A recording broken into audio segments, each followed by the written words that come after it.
There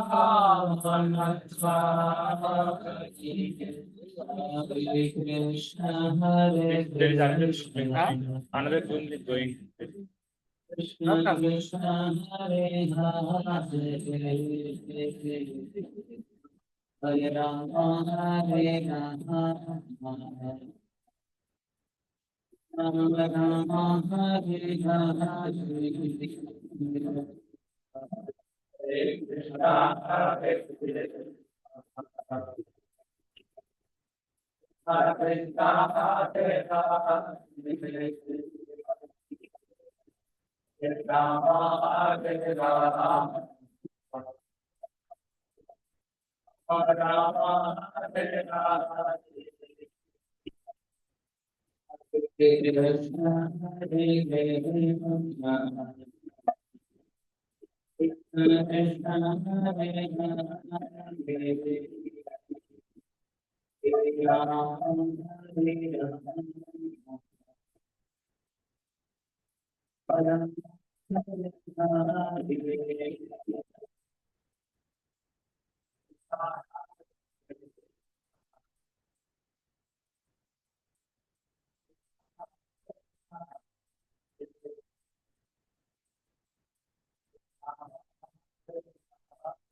Vishnupad Paramhans परिव्रजकाचार्य अष्टोत्तर Shrimad शिवेंद्रेश अभय चरण अरविंद भक्ति विद्वान स्वामी श्री प्रभुपाद की ISKCON founder acharya liberty founder acharya saviour of the whole world Shri Prabhupada की जय ओम विष्णुपाद परमहंस परिव्रजकाचार्य अष्टोत्तर श्री श्रीमद भक्ति सिद्धांत सरस्वती गोस्वामी ठाकुर की अनंत कोटि वैष्णव वृंद की नामाचार्य श्री हरिदास ठाकुर की प्रिंस कहो श्री कृष्ण चैतन्य प्रभु नित्यानंद श्री अद्वैत गदाधर श्रीवासादि गौर भक्त वृंद की श्री श्री राम कृष्ण गोपिका श्याम कुंड राधा कुंड गिरिराज गोवर्धन की रजभूमि श्री वृंदावन धाम की मथुरापुरी धाम की पुरुषोत्तम क्षेत्र श्री जगन्नाथपुरी धाम की श्री नवद्वीप मायापुर धाम की गंगा मैया की यमुना मैया की भक्ति देवी की श्रीमती तुलसी महारानी की समवेत गौर भक्त वृंद की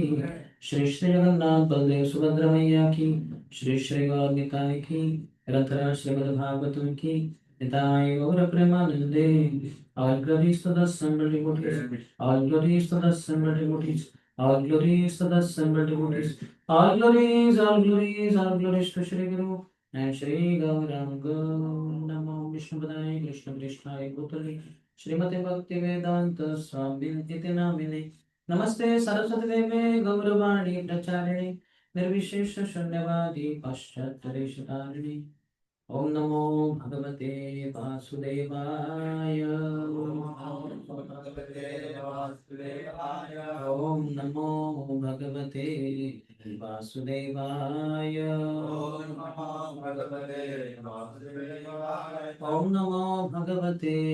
वासुदेवाय। Ready from 831. Reading from Srimad Bhagavatam, Canto 8, Chapter 3rd, chapter entitled Gajendra's Prayers of Surrender.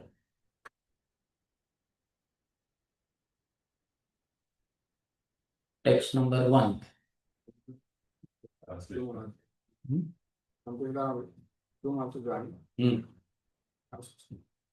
Translation is required. Yeah, you have to translate. No? Yes. So first verse. Please repeat. Shri Badarayaniruvacha Evam Vyavasito Buddhya Samadhaya Manorudhi Jajapa Paramam Japyam Pragjanmani Anushikshitam. We'll have prayers also and then मज्ञानतिमिरन्दस्य ज्ञानञ्जनशलाकया चक्षुरुन्मिलितं येन तस्मै श्रीगुरवे नमः। श्रीचैतन्यमनोभीष्टं स्थापितं येन भूतले स्वयं रूपः गदा मह्यं ददाति स्वपदान्तिकं। वन्देऽहं श्रीगुरोः श्रीयुतपदकमलं श्रीगुरोन् वैष्णवांश्च श्रीरूपं साग्रजातम् सहगणा रघुनाथान्वितं तं सजीवं साद्वैतं सावधूतं परिजनसहितं कृष्णचैतन्यदेवं श्रीराधा कृष्णपादान् सहगणा ललिता श्रीविशाखान्वितांश्च वाञ्छाकल्पतरुभ्यश्च कृपासिन्धुभ्य एव च पतितानां पावनेभ्यो वैष्णवेभ्यो नमो नमः। जय श्री कृष्ण चैतन्य प्रभु नित्यानंद श्री अद्वैता गदाधर श्रीवासादि गौर भक्त वृंद। हरे कृष्णा कृष्णा कृष्णा हरे हरे हरे राम राम राम हरे हरे।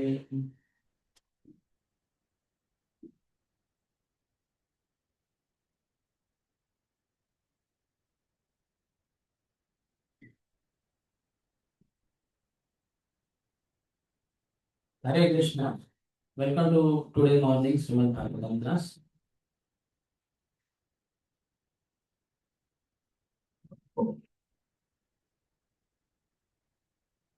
Srimad Bhagavatam ప్రవచనానికి అందరికీ స్వాగతం. హరే కృష్ణ.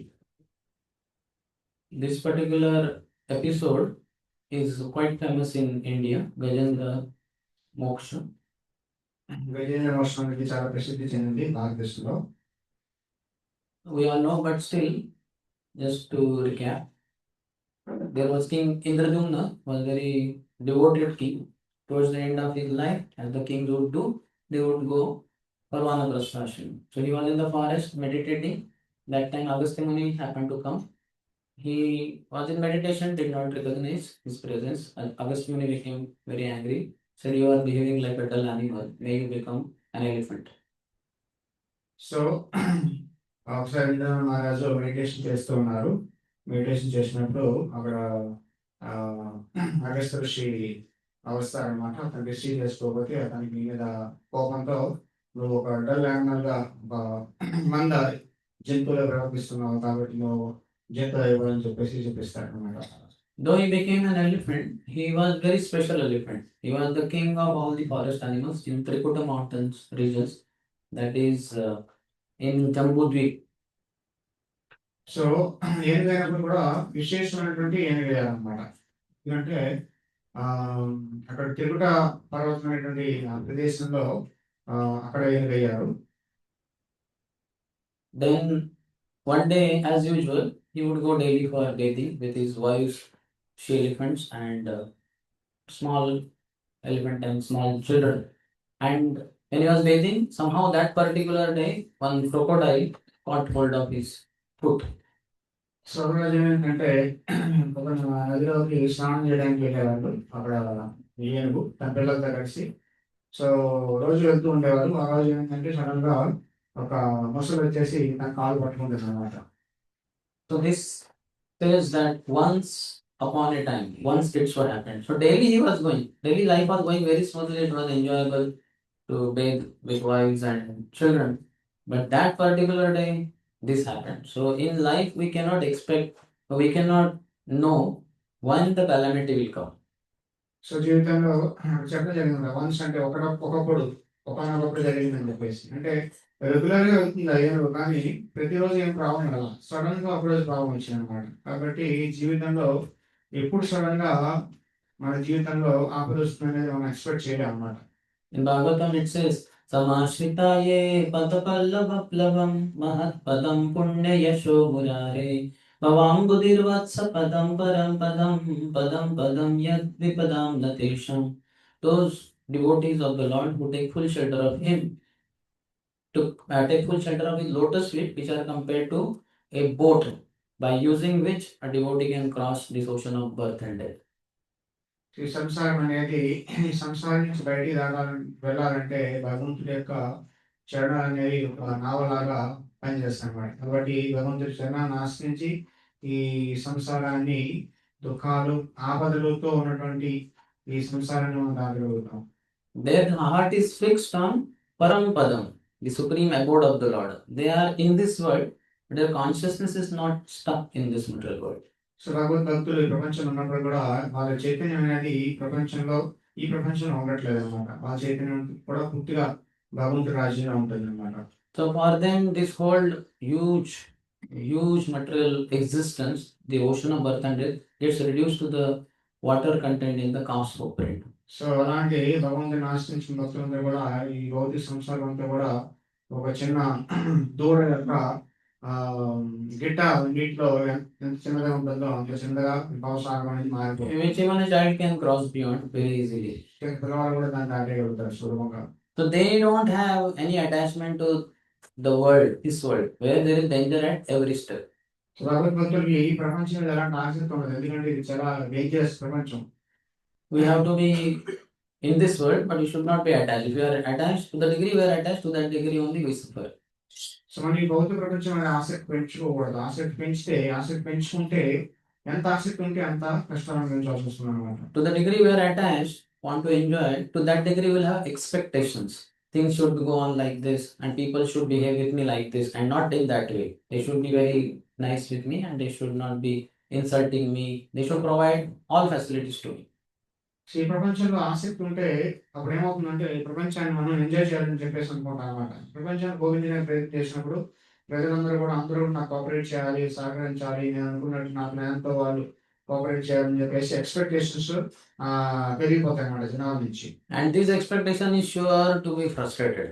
ఇలాంటి ఎక్స్పెక్టేషన్ అన్ని కూడా కంపల్సరీ రిస్క్ అనేది చిరాకు తీసుకొస్తుంది. This also shows our materialistic mindset in which we keep ourselves in the center of the whole universe. So దీని అర్థం ఏంటంటే మన భౌతికమైనటువంటి మనస్తత్వాన్ని కలిగి ఉన్నాము. ఆ మనస్తత్వం స్వభావం ఏంటంటే ఈ సృష్టిలో మనం కేంద్రంగా ఉండాలని చెప్పేసి అనుకుంటున్నాము. All of us in childhood have played that game, like just rotating around oneself. And now also in Bhakti, somehow we have that circle formation in dancing kirtan, and one devotee has to come in the middle. He has to keep rotating like that. And after some time he goes and next person comes because there are so many devotees waiting in the waiting list. So చిన్నప్పుడు మనం ఆడుతూ ఉండేవాళ్ళం అనమాట, మన చుట్టూ మనం తిరుగుతూ ఉండేవాళ్ళం అనమాట. ఇప్పుడు కూడా మన భక్తిలో వచ్చాక మన చుట్టూ భక్తులు ఒక సర్కిల్ గా ఏర్పడితే మధ్యలో మనం ఒక్కొక్కరు తిరుగుతూ ఉంటాం one by one. So in the childhood when we played, we went on rotating like anything, revolving around ourselves. So after some time when we stop, we may fall down, or even if we don't fall down, we sit on the wall, so straight on the floor. Then we find the whole surrounding is rotating around us. Everything, the houses, the trees, people, everything, everybody is rotating around us.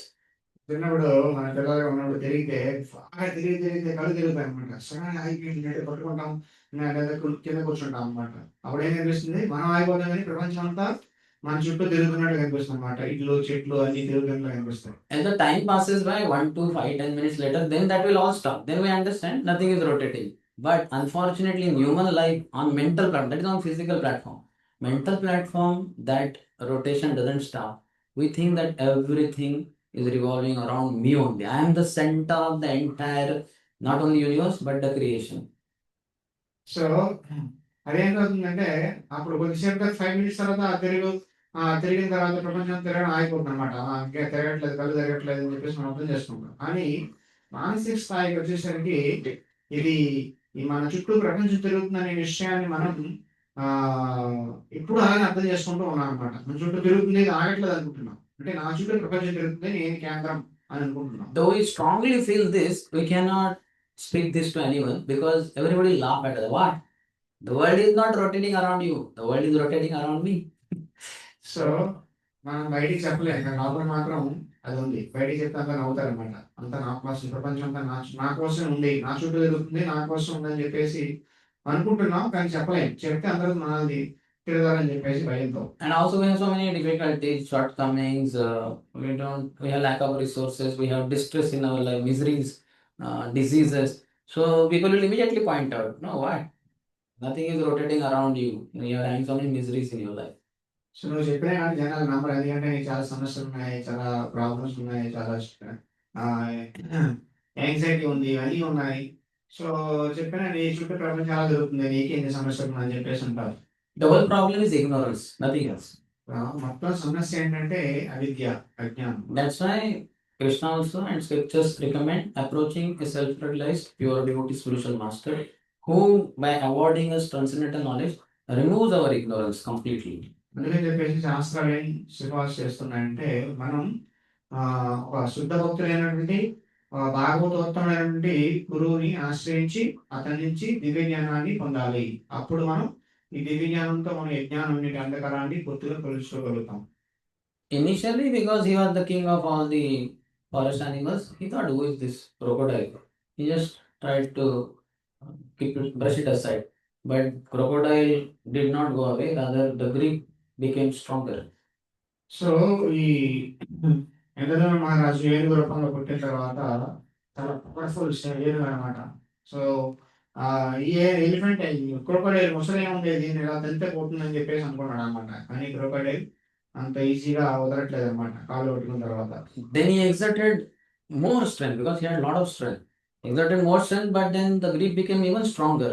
The crocodile was also not ready to. When crocodile saw that this fellow is going to kick me away, then crocodile made the grip stronger. Then he applied more force, more pressure, more strength, but then the grip became stronger and stronger.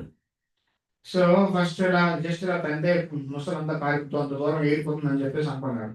కానీ ముసలికి అర్థమైంది అనమాట, నన్ను ఎంత ఈజీగా తీసుకున్నాడు అని చెప్పేసి గట్టిగా పట్టుకుంటుంది అనమాట తన కోరలతో. ఎంత గట్టిగా పట్టుకుందంటే ఎంత విడిచిపెట్టాలని ట్రై చేసినా విడిచిపెట్టలేకపోతుంది అనమాట. Similarly, all of us try to keep the distress far away from us. We want to kick it out from our life. But unfortunately, sometimes at least may happen that you just can't get rid of it. The distress, the misery will keep on increasing in life. మన జీవితంలో వచ్చేటువంటి దుఃఖాన్ని కూడా మనం చాలా powerful గా దీని కన్నేగాలను దుఃఖం పోతుందని చెప్పేసి అనుకుంటాం. కానీ అంత ఈజీగా అన్ని దుఃఖాలు మనకు అంత కెపాసిటీ ఉండదు. అది పట్టుకొని ఉంటుంది, మనం పట్టుకొని ఉంటుంది. To the extent that there will be ultimate defeat at the end of life when death comes. Those who suddenly die, that is different. But if you are bedridden and the medicines are not working, doctor says, he raises hand, not for chanting Hare Krishna. He says, sorry, nothing is in my hand. I cannot protect this. And then you may try this doctor, that doctor, this hospital, that hospital, this medicine, that. But everybody says, we can't cure him. Then one becomes extremely fearful. Because this distress, throughout life we fought to get rid of distresses, all the miseries, but here we find blocked, checkmated. What to do? Then it leads to such trauma internally because he knows all that I earned, worked for, Lord, will be all taken away now. So మనం sudden గా చచ్చిపోతే అది వేరే విషయం.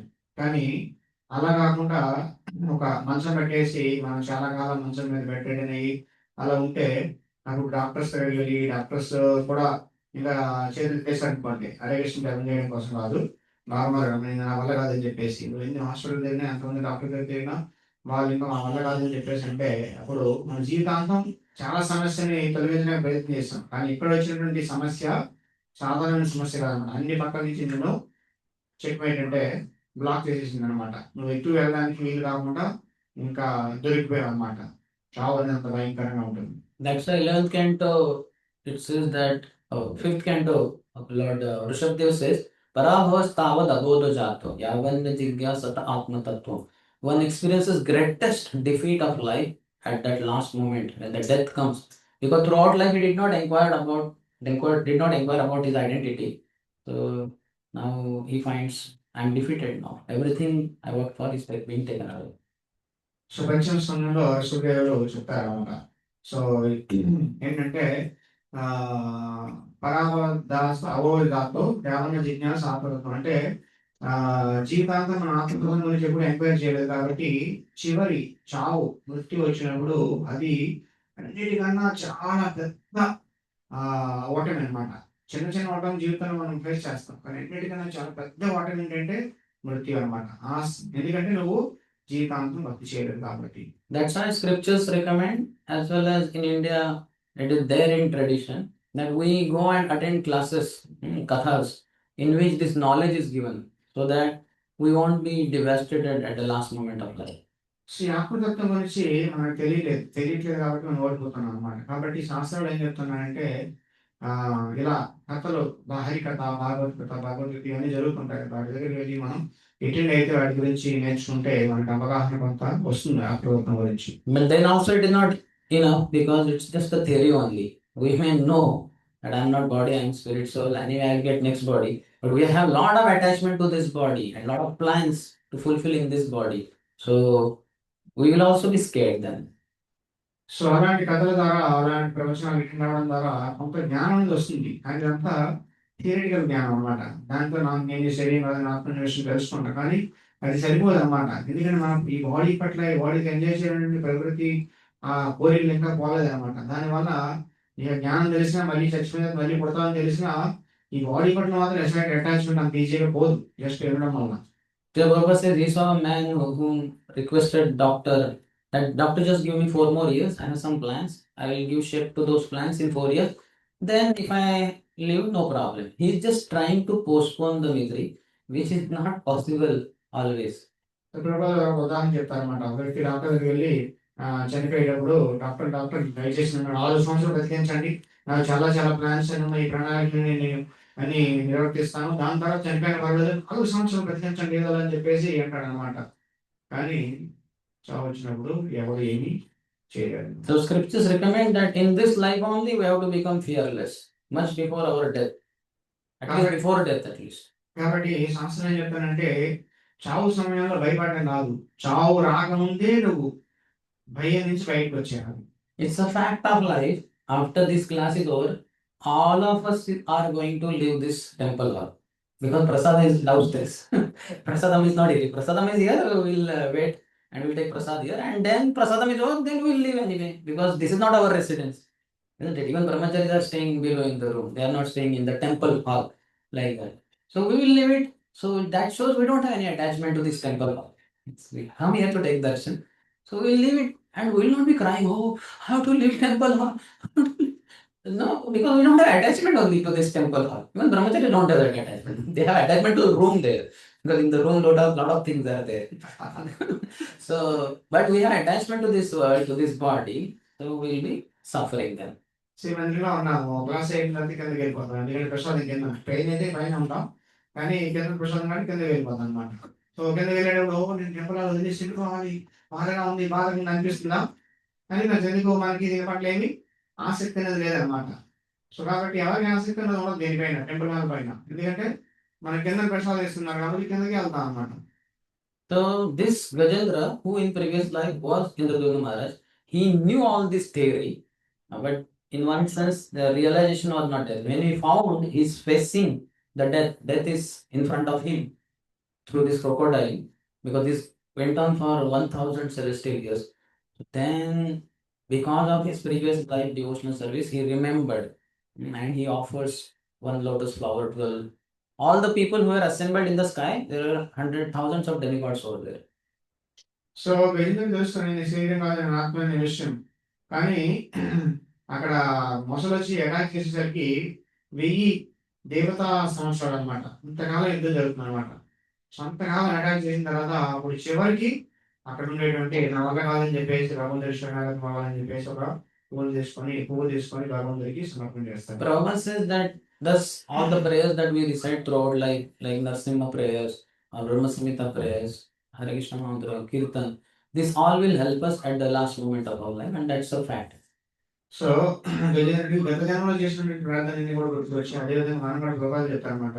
మన ఈ జీవితంలో మనం చేసిన నరసింహ ప్రార్థనలో బ్రహ్మ సంహిత హరే కృష్ణ మంత్రం ఇవన్నీ కూడా మనకి కూడా లైఫ్ లాంగ్ చేస్తే జీవితం ఆఖరిలో చివరిలో మృతి సమయంలోని స్మరణకు వస్తుంది. Though throughout life, because of bodily conception of life, we'll try to get rid of miseries by material means.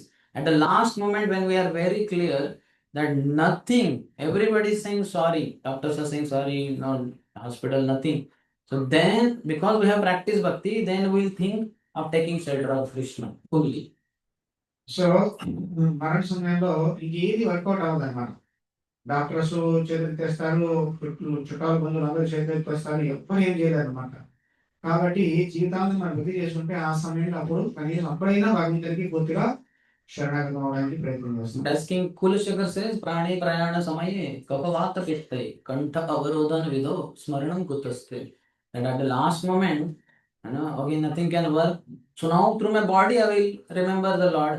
I'll chant the holy name. No, Kantha Avarodhan, this whole, this throat will be choked, Kapavata Pitta, by mucus and air. And Smaranam Kutaste, it's very difficult to remember the Lord. Now also, if somebody catches my neck like this and keeps pressing it, I will have difficulty first to speak and definitely to remember the Lord. I will have a lot of difficulty. So Tulasishekhar Acharya చెప్తారనమాట. So మరణ సమయంలో ఏమవుతుందంటే కఫము వాతం పిత్తం ఇవన్నీ కూడా imbalance అయిపోయి పూర్తిగా భగవంతుడి నామం వచ్చిన చాలా కష్టం అయిపోతుంది అన్నమాట. ఇప్పుడు మనం కూడా మన ఎవరైనా గొంతు గట్టిగా పెట్టేసుకుంటే మనం చెప్పగలుగుతాం హరే కృష్ణ చెప్పలేం అనమాట. So that time, this Gajendra, he prayed to all those who were assembled. Exactly, there was some kind of lack of clarity, and he said, "Whosoever is the best amongst you, I request you, please rescue me from this dangerous condition." So anybody could have come forward. First, you all know that how the she elephants, his wives and children, they could not. They just went out of the lake because they wanted to safeguard themselves. No, but these demigods also know we cannot rescue him. So then Lord Sri Hari comes from Vaikuntha because he's offering to the best person. Though he, in one sense, is not clear who the best person is. But the best person is Sri Hari. All the demigods went away. They went backside. And Lord Sri Hari started coming from Vaikuntha world.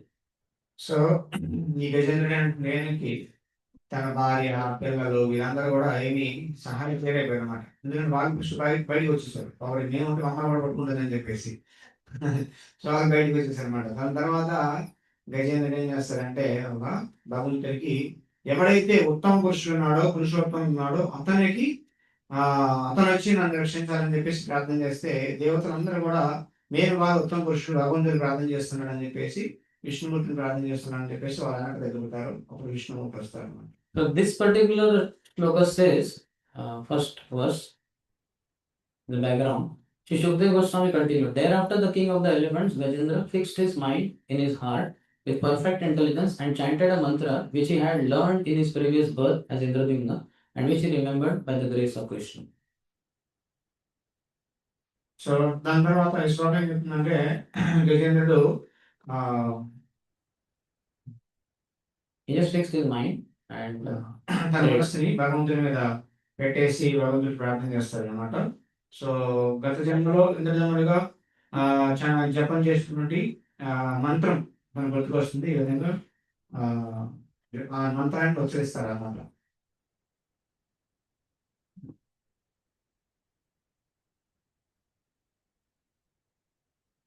so he prays. His prayers begin from the second verse.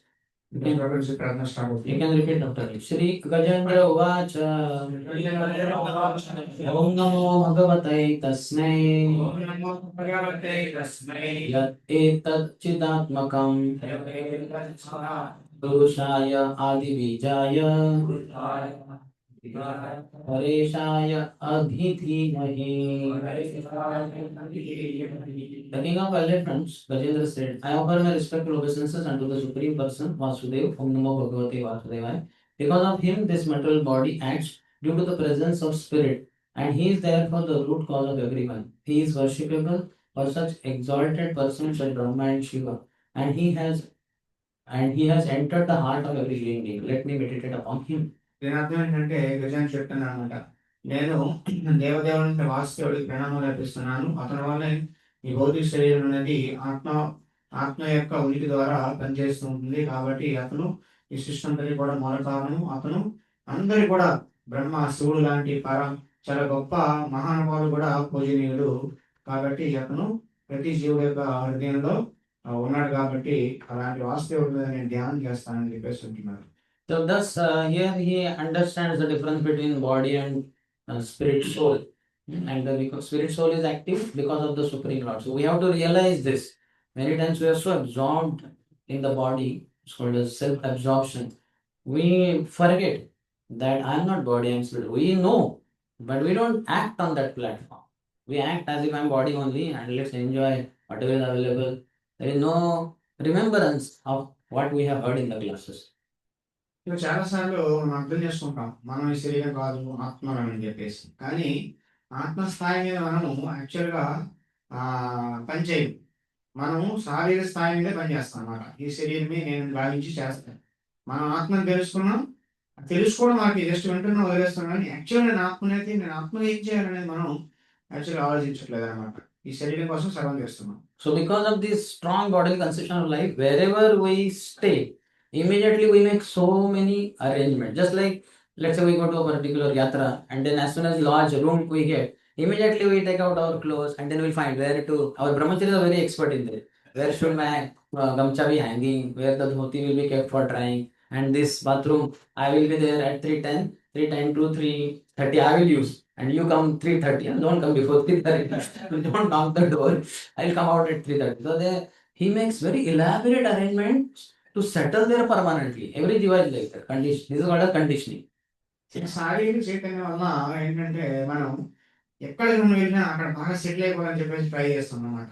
బ్రహ్మచారి కూడా కొన్నిసార్లు okay ఈ bathroom ఇక్కడ గంచా ఆరబెట్టుకోవాలి, ఇక్కడ బట్టలు దొరికి కూడా ఆరబెట్టుకోవాలి, ఇక్కడ bathroom ఈ టైంలో వెళ్ళాలి, ఆ టైంలో ఎవరు కూడా బాత్రూంలో అని చెప్పేసి మనం చక్కగా ప్లాన్ చేసుకోవడానికి సెటిల్ అవ్వాలని చెప్పేసి అనుకుంటాం అన్నమాట.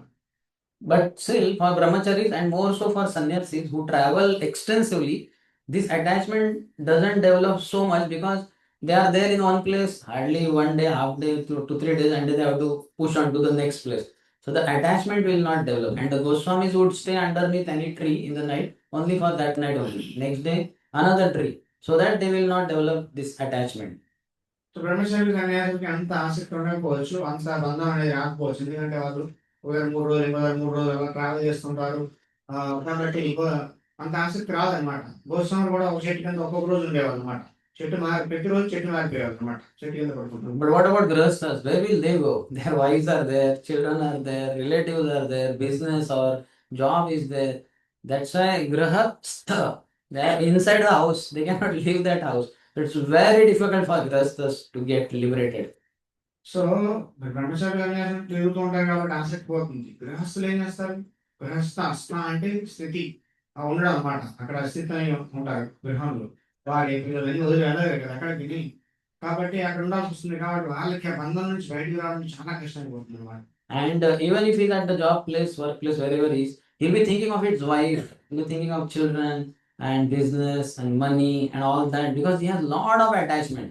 Whereas for a brahmachari, no matter where he wanders, he will never think of a woman because there is no wife only. He has not taken any responsibility for any woman. There are no children. So certainly they preach and then they get many children without a wife and they may become attached to such followers. But still, authorities are there to make sure, hey, Prabhu, Harikol, not this project is handed over to another Prabhu. You go to the next village or next state or next country also, another country, and he has to submit. He cannot say no, I developed. No, you did not produce from your body. So leave this place. So గృహస్థు అనుకోండి, ఇక్కడ ఆఫీస్లో పనిచేసిన వాడికి ఇంటి దగ్గర భార్య పిల్లలు లేదంటే భర్త పిల్లలు వాళ్ళే గుర్తుకొస్తారు. చాలా కష్టం వదిలేయడం అనమాట. బ్రహ్మచారులకి ఆ ప్రాబ్లం ఉండదు. ఎందుకంటే వాళ్ళు ప్రచారం చేసి ఆ కొంతమంది ప్రచారం చేసి భక్తులు తయారు చేసిన వాళ్ళ పైన అటాచ్మెంట్ వచ్చినా ఆ అటాచ్మెంట్ టెంపరీ అనమాట. ఎందుకంటే వాళ్ళు ఇక్కడ ఇంకో దగ్గర సేవ చేయమంటే వాళ్ళు వెళ్ళిపోతారు అనమాట. కాబట్టి వాళ్ళ పైన ఎవరు ఉంటారు కాబట్టి వాళ్ళు చెప్తే వెళ్ళిపోతారు కాబట్టి వాళ్ళంతా అటాచ్మెంట్ అని రాదనమాట. కానీ గృహస్థులకు చాలా కష్టం. That's why Chanakya Pandit recommends Teja Dussanga Sansargam. One should give up bad association. So అందుకే చాలా చెప్తారన్నమాట, మనం చెడు సంగత్యాన్ని విడిచిపెట్టేయాలి. Bhaja Sadhu సమాజం. Sadhu Sangha Sama. So have association of devotees.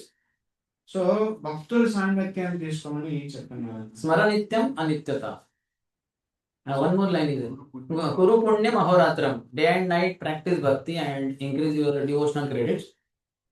So చాలా మంది ఏం చెప్తున్నారంటే కురుపుణ్య మహారాత్రులు అంటే రాత్రి పగలు భక్తి చేయి, భక్తి సుకృతి భక్తి క్రెడిట్స్ మనం పెంచుకోవాలి అని చెప్పేసి చెప్తున్నారు. And Smaranityam Anityata. Always remember temporary nature of this ఈ material. భౌతిక ప్రపంచం యొక్క తాత్కాలిక స్వభావాన్ని మనం ఎప్పుడు గుర్తు పెట్టుకోవాలి. Though we hear this, we forget it. When again we get outside the class, we close Prabhupada books. Immediately this world is permanent. I have to permanently settle here. And this is the problem I have to get rid of. And this is very good. I have to keep with me only.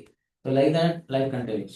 Class వెళ్తాము, class నుంచి బయటికి వెళ్ళగానే వెంటనే మర్చిపోయి ఈ సమస్య ఉంది దీన్ని ఎలా సాల్వ్ చేయాలి, ఈ సమస్య ఉంది దీన్ని ఎలా సాల్వ్ చేయాలి అని చెప్పేసి మనం అందులో మునిగిపోతాం అన్నమాట. How many of you agree with this?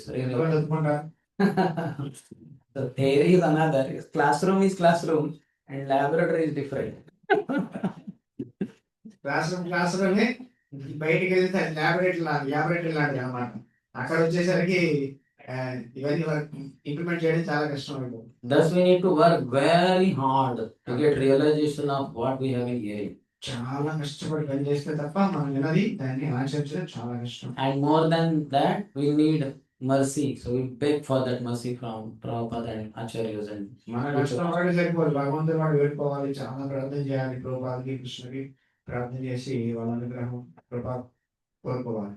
So he is saying he is worshipable, Lord is worshipable for such exalted persons as Brahma and Shiva.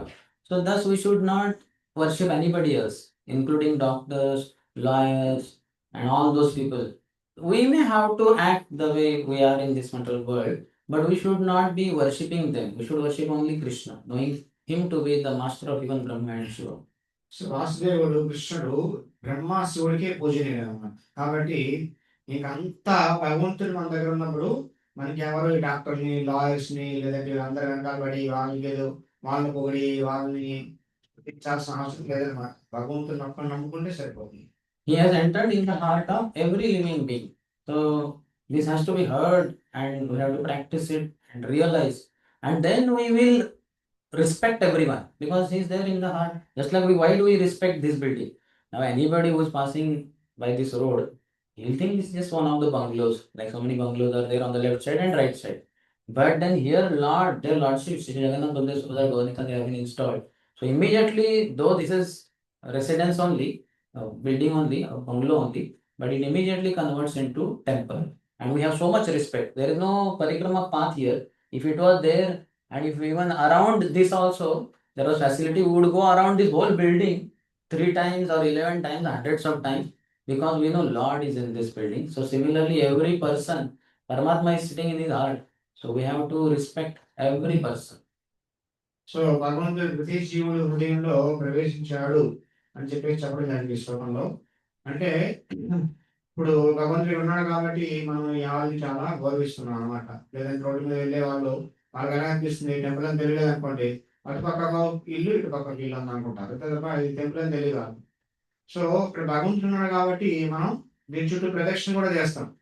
ప్రదక్షిణ మార్గం ఉంటే టెంపుల్ చుట్టూ ప్రదక్షిణ చేస్తాం. ఎందుకంటే ఇది సాధారణ ఇల్లు కాదు, బయట వాడి ఇల్లులా కనిపించవచ్చు, ఇది మందిరం. అదేవిధంగా ప్రతి జీవుడు హృదయంలో భగవంతుడు ప్రవేశించాడు కాబట్టి ఆ జీవుడు చాలా గౌరవనీయుడు అనమాట. భగవంతుడు ఉన్నాడు కాబట్టి గౌరవించాలి ప్రతి ఒక్కరిని.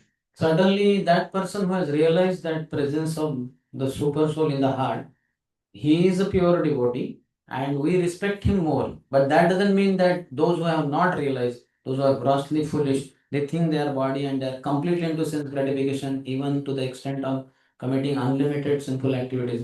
Still, Lord is there in their heart. So you cannot afford to disrespect his body.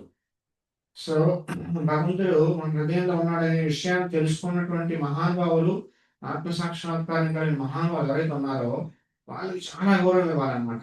అలా అని చెప్పేసి ఆత్మ సాక్షాత్కారం లేని వాళ్ళు, భగవంతుని తెలుసుకునే వాళ్ళని డిస్రెస్పెక్ట్ ఇవ్వాలని చెప్పేసి దాని అర్థం కాదనమాట. అందరినీ గౌరవించాలి, ఎందుకంటే అందరి హృదయాలు భగవంతుడు ప్రవేశించున్నాడు కాబట్టి, వాడు పాపాలు అయినప్పటికీ కూడా. So then next third verse he says, Yasmin idam yataschedam యస్మిన్నిదం యతశ్చేదం yenedam ya idam swayam ఏనేదం యాతిదం స్వయం yo asmat parasmat cha yo asmat parastasma paras యస్మాత్ పరస్మాత్ పరస్ tam prapadde swayam bhuvam. ప్రపద్యే స్వయంభువం.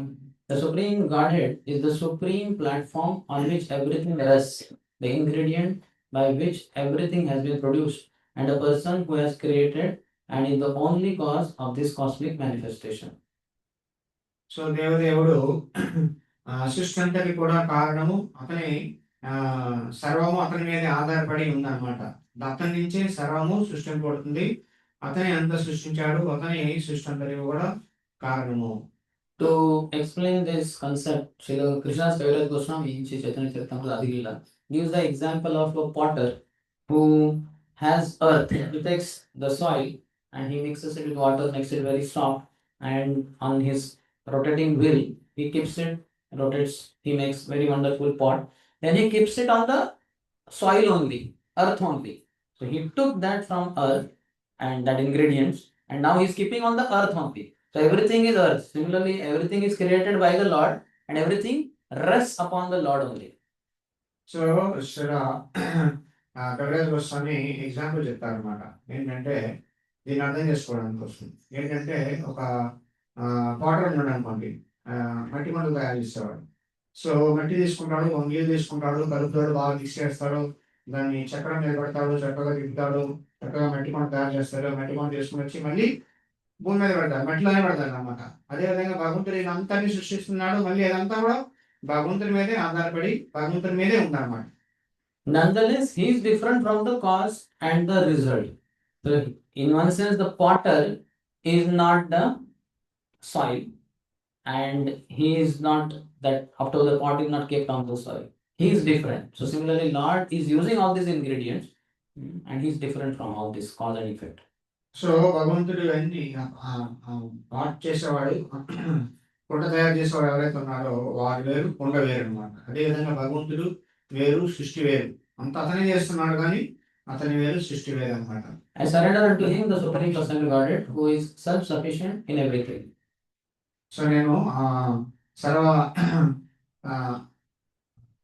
భగవంతుడి శరణాగతం అవుతాను. ఎలాంటి భగవంతుడు అంటే అతను ఆత్మారాముడు అనమాట. అలాంటి భగవంతుడి శరణాగతం అవుతాను. This is called as Jnana Chakshu or Shastra Chakshu, seeing through the scriptural eyes or knowledge, eyes of the knowledge. దీన్ని జ్ఞాన చక్షువు లేదా శాస్త్ర చక్షువులు అంటారు. అంటే శాస్త్రం ద్వారా మనం ప్రపంచాన్ని చూడడం అన్నమాట. There are 3 chakshus, types of eyes. 3 రకాల కళ్ళు ఉంటాయి. The lowest is the Charma Chakshu, the eyes we have, fleshy eyeballs here in the socket of this skull. And through that we see the world the way we are trained from childhood. So first అన్నిటికన్నా కింద ఏంటంటే మన చర్మ చక్షువులు ఉన్నాం. మనం ఇప్పుడు చూస్తున్నాం మన కళ్ళతో ప్రపంచాన్ని. ఆ చూసేది అన్నిటికన్నా లోయెస్ట్ అనమాట, అన్నిటికన్నా కింద కింద స్థాయి.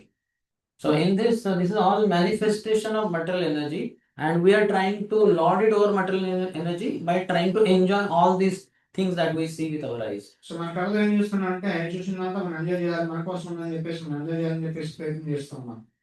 But when we develop Jnana Chakshu or Shastra Chakshu, that develops only by surrendering to a guru and hearing from him unlimitedly. జ్ఞానచక్షు లేదా శాస్త్రచక్షు అనేది ఎలా వస్తుందంటే గురువు నుంచి మనం చాలా విని శ్రవణం చేసి జ్ఞానాన్ని అర్థం చేసుకుంటే ఎప్పుడు దృష్టి మారిపోతుంది, ప్రపంచం దృష్టి. And that, as the sloka says, Chakshurunmilitam yena. He opens our eyes. Now tell me whether Prabhupada or any guru, did he ever come to you and opened your these eyes, Charma Chakshu? Never. They don't even touch our body. So which eyes does he open? Shastra Chakshu, which are closed. We have not heard the scriptures, that's why your eyes are closed. When you hear the scriptures repeatedly, unlimitedly from Guru, then he opens our Shastra Chakshu, Jnana Chakshu. So అజ్ఞానానికి మనం చేసే జ్ఞానం శ్లాక అంటే గురువు వచ్చి మన కళ్ళను open చేసేదంటే మనం పడుకొని అంటే ఇలా వచ్చి ఓపెన్ చేయట్లా. ఈ కళ్ళు ఓపెన్ చేయడం కాదనమాట. గురువు ఓపెన్ చేయడం అంటే జ్ఞానం ఇస్తారనమాట. శాస్త్ర జ్ఞానం ఇచ్చి శాస్త్ర జ్ఞానం ద్వారా మనకి నిజమైనటువంటి జ్ఞానం ద్వారా ప్రపంచాన్ని, జ్ఞాన దీపం ద్వారా ప్రపంచానికి మనం చూపిస్తారనమాట. Then what happens when our Jnana Chakshu or Shastra Chakshu are opened? Then we see Shakti, undoubtedly, the Maya Shakti of in this world, which is there all around. But we see the Shaktiman, the controller of that Shakti, which we were not able to see when we were only seeing with our Charma Chakshu. So జ్ఞాన చక్షులు తెరుచుకుంటే ఏమవుతుందంటే మనం ఈ మాయాశక్తిని అంతా చూస్తున్నాం, ముందు కూడా చూస్తున్నాం. కానీ ఈ మాయాశక్తికి అతీతంగా పరమాత్మ ఉన్నాడు, భగవంతుడు ఉన్నాడు, మాయాశక్తికి ఆధీనం ఈశ్వరుడు అయినటువంటి పరమాత్మ ఉన్నాడు అనే విషయం అప్పుడు తెలుసుకుంటాం, అంతవరకు తెలియదు.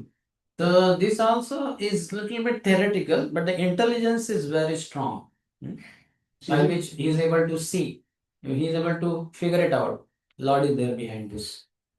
ఇది కూడా ఒక సిద్ధాంతపరమైన అవగాహన తప్ప పూర్తి అవగాహన కాదనమాట. కానీ మన బుద్ధి చాలా స్ట్రాంగ్ గా ఉంది కాబట్టి మనం అట్లీస్ట్ మనం జ్ఞానం ద్వారా తెలుసుకోగలుగుతున్నాం ఏంటి విషయం ఏంటి. Ordinary people cannot think like this, that behind this Shakti there is Shakti. సాధారణ జనాలు ఆలోచించారు అనమాట, శక్తికి మాయాశక్తికి అతీతంగా శక్తివంతుడు ఉన్నాడు అనే విషయం వాళ్ళు అర్థం చేసుకున్నారు. The first verse of Shri Ishopnishat says, at the beginning, Ishavastam idam sarvam yatkincha jagitam jagat tena tektena gunjitam agrodakasya siddhanam. Everything inanimate and animate is owned and controlled by the Supreme Lord. So ఈ శ్లోకంలో ఒక శ్లోకం చెప్తుందంటే సృష్టిలో ప్రతిదీ కూడా భగవంతుడు దాన్ని కలిగి ఉన్నాడు, దాని తర్వాత తన యొక్క నియంత్రణలో పెట్టుకున్నాడు. Thus, anything you see around, whether it is dead, inanimate or animate, living, you almost immediately, you are able to see this is Krishna is the owner of this thing or this person, and he is controlled. This thing or this person is controlled by Krishna. He is helpless. So మనం అప్పుడు చూసేటప్పుడు చర అచర జీవులు ఏవైనా ఉన్నాయి, కదిలేవి కదలని ఏవైనా ఉన్నా అది అదంతా కూడా భగవంతుడిదే, భగవంతుడి చెందుతుంది. ఈ వ్యక్తి లేదంటే వస్తువు భగవంతుడి యొక్క కంట్రోల్ నియంత్రణలో ఇవన్నీ ఉన్నాయి అనేది అర్థం చేసుకుంటాం. That's why a sannyasi who self-realized, one of the first test is abhayata. I mean, he is fearless. He should be able to enter in a deep forest where there are fierce animals like lions, tigers, and he is not fearful because he knows Krishna in their heart, and Krishna is controlling them. If Krishna does not allow this lion to pounce upon me, he will not pounce upon me. I will be safe.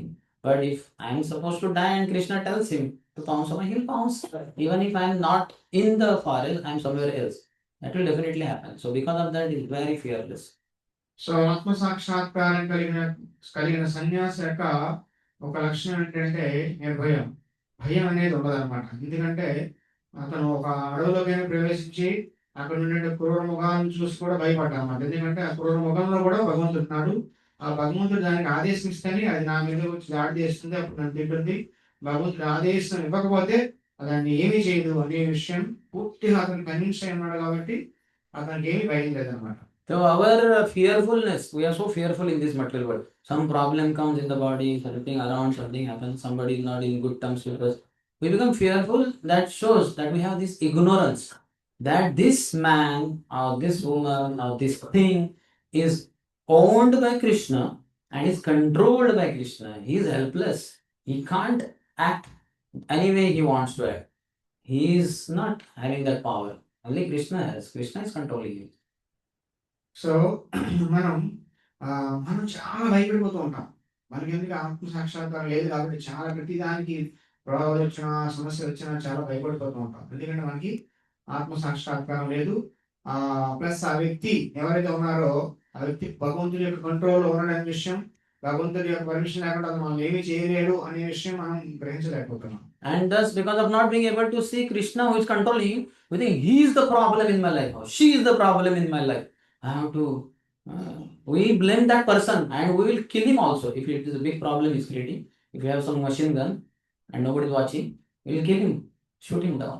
So చాలా మంది మనకి జీవితంలో ఎవరైనా సమస్య వచ్చినా మనతో సరిగా behave చేయలేకపోయినా వాళ్ళ మీద మనం కోపం పెట్టుకుంటాం, వాళ్ళని చంపేయాలనుకుంటాం. గన్ను ఉండాలి కానీ మనం చంపేయాలనుకుంటాం అన్నమాట. కానీ మనం ఎందుకంటే మనం అర్థం చేసుకోలేము ఈ వ్యక్తిని కంట్రోల్ చేసింది ఎవరు, భగవంతుడి కంట్రోల్లో ఉన్నాడు. భగవంతుడు ఇతన్ని అలా అతని ద్వారా మనకు ఆ రియాక్షన్ ఇస్తున్నాడు అని మనం తెలుసుకోలేకపోతున్నాం. But see, Namacharya Srila Haridas Thakur, it was told he will be beaten up, and two executioners came with the whip, and he is fearless. If Krishna wants me to get killed through this whip beating, through this restless, no problem. That's fine. That is what going to happen. I will die. And Krishna is wants me to be protected. I'll be protected. They can keep beating for millenniums. Whole life they can keep beating. They will die, fall down dead. But I will never die because Krishna does not want to kill me. Haridas Thakur కూడా ఆయన సాక్షాత్కారం ఉందన్నమాట. వీళ్ళిద్దరు కొట్టడానికి హరిదాస్ ఠాకూర్ శిక్షించడానికి వదిలించడానికి వచ్చినప్పుడు అతనికి ఏమీ భయం లేదనమాట. ఎందుకంటే కృష్ణ అలౌ చేస్తేనే వీళ్ళు నన్ను ఏదైనా చేయగలుగుతారు. సో కృష్ణ అలౌ చేయకపోతే వీళ్ళేమీ నన్ను చేయలేదు. జీవితాంతం వాళ్ళు కొట్టినా నాకు ఏం కాదనమాట. కృష్ణ తెంపాలనుకుంటే ప్రాబ్లం, కృష్ణ తెంపాలనుకుంటే ఎవరు రక్షించలేడు అని చెప్పేసి నిర్భయంగా ఉంటారు అనమాట. So all of us are getting practical realization on how deep we are in our own bhakti. We are very superficial. We have not, in one sense, maybe we have scratched the surface of this bhakti rasa prasito. We have not gone deep. That's why so many fears, insecurities are there in our heart. So మన భక్తి అంతా మనకు అర్థమైపోతుంది అనమాట. వేణు ఈ జీవితంలో ఆదరిస్తుపోతుంది అనమాట. అసలు మన భక్తిలో అసలు ప్రవేశించలేదు అనమాట. ప్రవేశిస్తే ఈ భయాలు ఏమి ఉండవన్నమాట. పైన ఉన్నటువంటి ఉపరితలాన్ని మనం గోపుతున్నాం అనమాట. అంతే భక్తి రసామృతం ఏంటంటే ఆ సగానికి ఉపరితలాన్ని మాత్రమే గోపుతున్నాం కానీ ఆ సాగరం లోపల దూకలా ఇంతవరకు. Now here somehow if an elephant comes from this door, we all will get a hey, where to there's no door this side. We'll try to break the window and all that. That elephant, what for the elephant has come, we don't know. He might have come to take darshan of Jagannath, but we will think, Arey, he will kill me. Let me, or he should not pounce put his foot on my lotus feet will be destroyed. So much fear. Because we don't see that elephant is being controlled by Krishna. Sudden గా ఆ మందిరంలో ఒక ఏనుగు ప్రవేశించింది అనుకోండి, ఏమవుతాం? పరిగెడతాం అనమాట. లేచో బాగా చేసి ఇటు అవుతూ ఎక్కడ డోర్ ఉందని చెప్పేసి పరిగెడతాం అనమాట. అది దేనికోసం వచ్చింది? దర్శనం కోసం వచ్చిందా లేదా మనం తొక్కడానికి వచ్చిందా? అసలు మనం ఆలోచించాలన్నమాట. ఆ ఏనుగు అనేది భగవంతుడి కంట్రోల్లో ఉందనే విషయం మనం మర్చిపోతాం అనమాట. On the contrary, Prahlad, so many mad elephants were sent on him to kill him only. Those elephants had not come to take darshan of Prahlad Maharaj and to pay obeisances to his holy lotus feet. They had come, they were sent only to kill him. Prahlad is fearless. Rakhe Krishna marenge, Hare Krishna Rakhe. Krishna wants to kill me, nobody can protect me. Krishna wants to protect me, nobody can kill me. So పిల్లవారు కూడా చాలా ఏనుగులు పంపించారు అనమాట. తొక్కేమని చెప్పేసి పిల్లవాడిని తొక్కేమని చెప్పేసి ఏనుగులు పంపిస్తే పిల్లలు భయపడలేదు అనమాట. అదే పిల్లలు నమస్కారం చేయడానికి రాలా, ఏనుగులని పిల్లలను తొక్కడానికి వచ్చాయి. అయినప్పుడు పిల్లలు భయం లేదు. ఎందుకంటే కృష్ణ ప్రొటెక్ట్ చేయాలనుకుంటే, రక్షించాలనుకుంటే పిల్లలు రక్షిస్తాడు. So what we need to do is increase our services, especially put ourselves in more and more slowly dangerous conditions while rendering those services, so that we understand how, though I put myself in dangerous condition, Krishna protected me. So Krishna is there. He is the protector. I cannot be killed. I thought I will be killed or I will get diseases or something like that. Nothing happened because Krishna is there. So అందుకని చెప్పేసి మనం ఎంత ఎక్కువ సేవల్లో కృష్ణ యొక్క సేవల్లో మనం engage అయితే అంత ఎక్కువ మన సాక్షాత్కారం వస్తుంది అనమాట. మనం చాలా ఆ సేవలోకి వెళ్ళి మన ప్రమాదమైన సిచ్యువేషన్ మనం పెట్టుకుంటే మనకు అర్థమవుతుందన్నమాట. ఓ ఇంత ప్రమాదంలో ఉన్నప్పుడు కూడా కృష్ణ రక్షించాడు అనేటువంటి సాక్షాత్కారం మనకు వస్తుంది అనమాట. ఆ విధంగా మనం నిర్భయ స్థితి వస్తాం అన్నమాట సోషల్గా. Prabhupada was distributing Mitaji magazines on Delhi street and somehow some bull or cow came and hit him there and he fell down like that. But he did not die because Krishna did not want him to die. His death was not written over there. So ఢిల్లీలో చాలా ఎండలో ప్రభుపాద గారు ఆసుపత్రికి వస్తూ ఉంటే sudden గా వచ్చి ఒక ఆవుతో వచ్చి ప్రభుపాదం పొడిచేస్తుంది అనమాట. పడిపోతారు ప్రభుపాదం, కానీ ప్రభుపాదం చనిపోవాలా, ఎందుకంటే కృష్ణ ప్రొటెక్ట్ చేస్తున్నారు కాబట్టి. Nobody will be able to kill us before our destined death. When we are supposed to die, on that day only we'll die. Nobody can kill us even one day before or even 1 second before. That time only we'll die.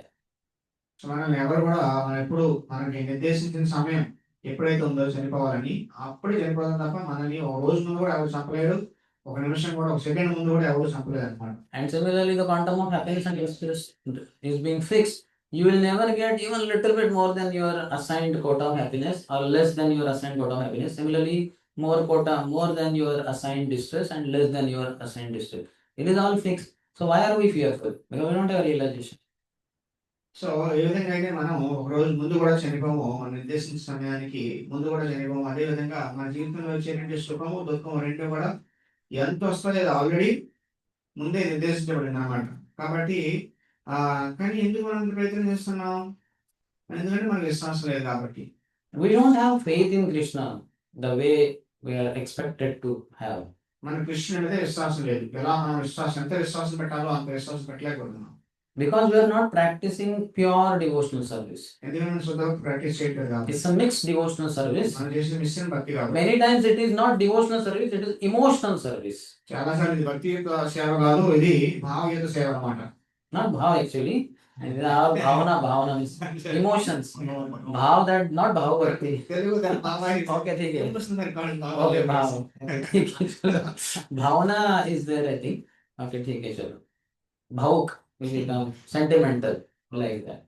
So we need to go ahead. It is not just enough to chant 16 rounds the way we are chanting along with 100 other things that are going on around with our body and a million things going on in the mind. So మనం అంత deep గా భక్తులకి వెళ్ళట్లేదు అనమాట. ఏదో బహిరంగ పదమాలు చేస్తున్నాం, just అలా పై భక్తి మాత్రం చేస్తున్నాం. That's why brahmachari is it's recommended that they travel with the sannyasis, because the sannyasis take so many risks and so one will see, my God, how this person has so much faith going on and on and on and on. What about food? What about rest? What about that? You know, all our conditioning will be all attacked. It will be all powdered because of that sannyasi seeing him in action. అందుకని బ్రహ్మచారులకి సన్యాసులతో ప్రయాణం చేయమని సిఫార్సు చేయబడింది అనమాట. ఎందుకంటే సన్యాసం చాలా విశ్వాసం ఉంటుంది, అది పట్టించుకోరమాట. నెక్స్ట్ తిండి ఎక్కడ దొరుకుతుంది, ఫుడ్ ఎక్కడ దొరుకుతుంది, ఎక్కడ పడుకోవాలి ఇవన్నీ ఆలోచించారు అనమాట. కాబట్టి వాళ్ళు తిరుగుతుంటే వీడి అటాచ్మెంట్స్ అన్ని కూడా పోతాయి అనమాట. His Grace Radhika Raman Prabhu is one of the youngest PhDs in the world. At the age of 22 or so, he got his PhD degree from Cambridge or Oxford University in London. So Radhikaraman చెప్పేసి ఒక భక్తుడు 22 సంవత్సరాలు Cambridge university నుంచి అతి తక్కువ వయస్సులో పిహెచ్డిని పొందారనమాట. Then he became brahmachari in the West somewhere. పాశ్చాత్య దేశాల్లో బ్రహ్మచారి అయ్యారు. He was initiated by Dulles Hanumat Prakshit Swami. అతను హనుమత్ ప్రదర్శన మహారాజ్ ద్వారా దీక్ష పొందారు. As a sannyasi, he was traveling all over Europe, America. సన్యాసిగా యూరోప్ అమెరికా అంతా ప్రయాణం చేస్తున్నారు Maharaj. To take association of Guru Maharaj, he asked Guru Maharaj, can I also travel with you? గురు మహారాజ్ ఆ సాంగత్యం కోసం గురు మహారాజ్ ఇంత రావచ్చునండి, ప్రయాణం చేస్తారు. Yes, come. రావచ్చునండి. I will give classes to congregation. You are young and you are educated. You can give classes to youth wherever there will be many youth also. So నేను కాంగ్రెషన్ లోకి ప్రచారం చేస్తూ ఉంటా, క్లాసెస్ ఇస్తా, నువ్వు యూత్ కాలేజ్ పిల్లలకి ప్రచారం చేయని చెప్పేసి. So they would go morning somewhere or previous night they have stayed there. So whole morning program, then class giving, then after breakfast there. Then Maharaj would get into car. He would give class, both would give class. Sometimes together he would hear Maharaj class, or sometimes youth are there, then he will give. And then after breakfast, sitting in the car, going to the next place. Then there afternoon, lunch there and then start class there. Then moving from there to third place in the evening, there some class and dinner or something like that. Like that 15 days he traveled with his Guru Maharaj. So morning programme class ఇద్దరు, అతను వేరే class, Maharaj వేరే class తీసుకున్నారు, అతను ఇంకొక class తీసుకున్నారు. కొన్నిసార్లు Maharaj class ఇస్తారు, క్లాస్ లో కూర్చొని వినేవాళ్ళు. దాని తర్వాత మార్నింగ్ క్లాస్ అయిన తర్వాత కాలేజీకి మళ్ళీ పదవి వెళ్ళారు. మధ్యాహ్నం మళ్ళీ క్లాస్ అంతా కీర్తనలు చేసేవారు. దాని తర్వాత మళ్ళీ సాయంత్రం వచ్చేసరికి మళ్ళీ ఇంకో దగ్గర ప్రోగ్రామ్ చేసేవాళ్ళు. ఇలా 15 days మహారాజ్తో ట్రావెల్ చేశారు ఇతను. After 15 days, he went to where Maharaj is. Maharaj, Guru Maharaj, you are very great. If you allow me, kindly let me go back to my Brahmacharya ashram and live little peacefully over there. This is too much. 15 రోజుల తర్వాత చెప్పారనమాట, మహారాజ్ చాలా ఎక్కువ అయిపోయింది, మీతో travel చేయడం ఇంత hectic schedule నా వల్ల కాదు, నా ఆశ్రమంలో ప్రశాంతంగా రెస్ట్ తీసుకుంటా అని చెప్పేసి సెలవు తీసుకుని వెళ్ళిపోతారు అనమాట. And Maharaj would not waste a single second. In the car, he would be reading his personal reading of Prabhupada books. ఇది ప్రోగ్రామ్ చేస్తే కార్లో కూడా ప్రభుపాద బుక్స్ చదువుతూ ఉండేవాళ్ళు అన్నమాట. And I have heard like that, in 1 year, he reads all the books of Srila Prabhupada. Like that every year. So మీకు ఏంటంటే మహారాజు 1 year లో ప్రభుపాద ఎన్ని పుస్తకాలు చదివేస్తారంట. ఎవ్రీ ఇయర్ ఒకసారి మొత్తం round. So we can take the dust from the lotus feet of his మహారాజు that in this life at least we read once. ఈ జీవితంలో అట్లీస్ట్ ప్రభుపాద పుస్తకాలను ఒకసారి చదివినా గొప్ప మంది. So we can see that you will be forced to come out of your bodily concept. Like yesterday class also went quite late. So our usual plan of sleeping early, nicely, peacefully resting, are all destroyed. ఇలా ప్రచారం చేస్తూ ఉంటే ఏమవుతుందంటే మన ప్లాన్లన్నీ కూడా నన్ను కూడా class చాలా లేట్ అయిపోతుంది అనమాట. తాము టైం పడుకోవాలనుకుంటాం కానీ చాలా లేట్ అయిపోతుంది. మన ప్లాన్లన్నీ కూడా అటాచ్మెంట్స్ అన్ని కూడా పోతాయి. And then okay, if this also happens, then we will not get up very early in the morning, and next day at least we'll relax. But again, morning class is there. So it's a marathon. Late అయిపోయింది, సరే నేను next పడుకుందాం అంటే మళ్ళీ morning కూడా class కుదరదు. Marathon means less eating, less sleeping. Marathon అంటే అదేంటి, తక్కువ తినడం తక్కువ పడుకోవడం. Book distribution marathon doesn't mean that you miss morning program and instead be on the street and distribute books. No, you have to eat less and sleep less, and then distribute more because you get more time. That is called a marathon. Book distribution marathon అంటే morning programme miss అయ్యి రోడ్ల మీద వెళ్ళి books వితరణ చేయడం కాదు. Morning programme attend అవ్వాలి, books full గా డిస్ట్రిబ్యూట్ చేయాలి, తిండి నిద్ర తగ్గించుకోవాలి. This is the definition given by His Holiness Gopal Krishna Goswami Maharaj, who is like king of book distribution marathon. So ఇది నిర్వచనం అన్నమాట. మ్యారథాన్ అంటే నిర్వచనం ఎవరిచ్చారు? పరమపూజ్య గోపాలకృష్ణ మహారాజ్ చెప్పారనమాట. మ్యారథాన్ అంటే తిండి నిద్ర తగ్గించుకొని ఎక్కువ books distribute. Prabhupada's Sahitya ya prakashe vitarataschi. One who takes pleasure in printing the books of Srila Prabhupada and distributing them. Is distributor. Printing and distribution. That is his Pranati mantra. His Holiness Gopal Krishna. So మహారాజు యొక్క ప్రణతి మంత్రం ఏంటంటే ఎవరైతే ప్రభుపాద యొక్క గ్రంథాలు ప్రచురణ చేసి వాటిని డిస్ట్రిబ్యూట్ చేస్తారో అందులో ఆనందాన్ని పొందుతారో అని అలాంటి మహారాజు అలా ప్రణతి మంత్రం అలా ఉంటుంది అన్నమాట. ప్రణామంత్రం. So if we associate with great souls, pure devotees, sannyasi like that, then there is possibility, there is surety that we will get out of bodily concept after that. So అలాంటి మహాత్ముల యొక్క సంగతి మనకు జరిగితే అప్పుడు కొంత అవకాశం ఉందన్నమాట ఈ శారీరక చైతన్యం నుంచి బయటికి రావడానికి. Because we are risking our comfortable life. We are getting out of comfortable zone and we are getting into stretched zone. So ఎందుకంటే మనం మన సుఖవంతమైనటువంటి జీవితాన్ని నుంచి బయటికి వస్తున్నాం అనమాట. వచ్చి కొద్దిగా కష్టవంతమైన జీవితాన్ని తీసుకోవడానికి ప్రయత్నం చేస్తున్నాం. If as a sadhaka in ISKCON, if you live a comfortable life, you will never realize that you are not body or spirit soul and Krishna is there as my protector. ఒక సాధకుడిగా చాలా సున్నితమైన చాలా సుఖవంతమైన జీవితాన్ని గడుపుతూ పోతే నువ్వు ఎప్పుడు నీ శరీరం కాదు, నువ్వు ఆత్మ అనే విషయం అసలు గ్రహించలేవు. You have to go beyond comfortable zone, that is called a stretched zone. కాబట్టి నువ్వు ఈ సుఖవంతమైన జీవితానికి నుంచి పైకి రావాలి అంటే కొద్దిగా మనం సాగదీసి కొద్దిగా కష్టపడాలి. And beyond that is also another zone that is called as panic zone, which we should not be in. Stretch zone అంటే మనం కొద్దిగా ఎక్స్టెండ్ చేసుకొని కొద్దిగా మనకన్నా మన స్థాయి కన్నా ఎక్కువ కష్టపడి పని చేయడం. దానికన్నా ఇంకొక స్థాయి ఉంది, దాన్ని ప్యానిక్ జోన్ అంటారు. అంటే డిస్టర్బ్ అయిపోయిన సిచ్యువేషన్ అనమాట. ఆ స్థాయికి అలా సమస్య లేదు. Just like I am using this rubber band over here for holding that recorder, so it is in the stretch zone. The rubber is only this much, but it is little bit stretched, elongated, so that it can serve the purpose. ఇక్కడ rubber band పెట్టాము, అది rubber band చిన్నది ఉంటుంది కానీ దాన్ని కొద్దిగా సాగదీసి పెడితే దీన్ని పట్టింది అనమాట. And it is able to do that service properly now. అది సాగదీయడం వల్ల కొద్దిగా బాగా సేవ చేస్తుంది అనమాట. If it tries to be in comfortable zone, then this service cannot be rendered by that rubber. So ఇంకా గట్టిగా లాగా ఉంటుంది, ఇంకా సర్వీస్ చేయలేదు అనమాట. But imagine I want to put this whole harmonium cover with that rubber band. If I elongate it that much, it will break down. It cannot serve the purpose. ఈ rubber band harmonic పెట్టాలనుకున్నాను మీ cover చేయడానికి అది తెగిపోతున్నాను. So that is called a panic zone. దాన్ని panic zone అంటారు. So that we should not get into. ఆ zone లో వెళ్ళాల్సిన అవసరం లేదు. Comfortable zone is in the mode of ignorance. Comfort సుఖవంతమైన జీవితం అంటే తమోగుణం. Panic zone is in the mode of passion. So panic zone అనేది రజోగుణం. And stress zone is in the mode of goodness. So ఈ సాగేసినటువంటి ఇది కొద్దిగా ఎక్స్టెండ్ చేసుకునే స్ట్రెచ్ జోన్ అంటారు. ఇది సత్వగుణంలో ఉంటుంది. So we need to be in the stress zone, not comfortable or panic zone. So ఈ మధ్యలో ఉండాలి మనం. Then continue hearing. That is one thing. And continue hearing as much as possible. Nityam Bhagavata Sevada. Then over a period of time, we will come out of bodily concept of life by associating with those great souls who are leading their lives according to this so formula. ఇలా మనం కొద్దిగా stretch చేసుకోవాలి, కొద్దిగా కష్టపడాలి, comfort zone నుంచి బయటికి రావాలి, దాంతో పాటు నిత్యం శ్రవణం చేస్తూ ఉండాలి. దాని తర్వాత మహాత్ముల యొక్క సాంగత్యాన్ని రెగ్యులర్ గా తీసుకుంటూ ఉండాలి. అప్పుడు వస్తాం మనం బయట.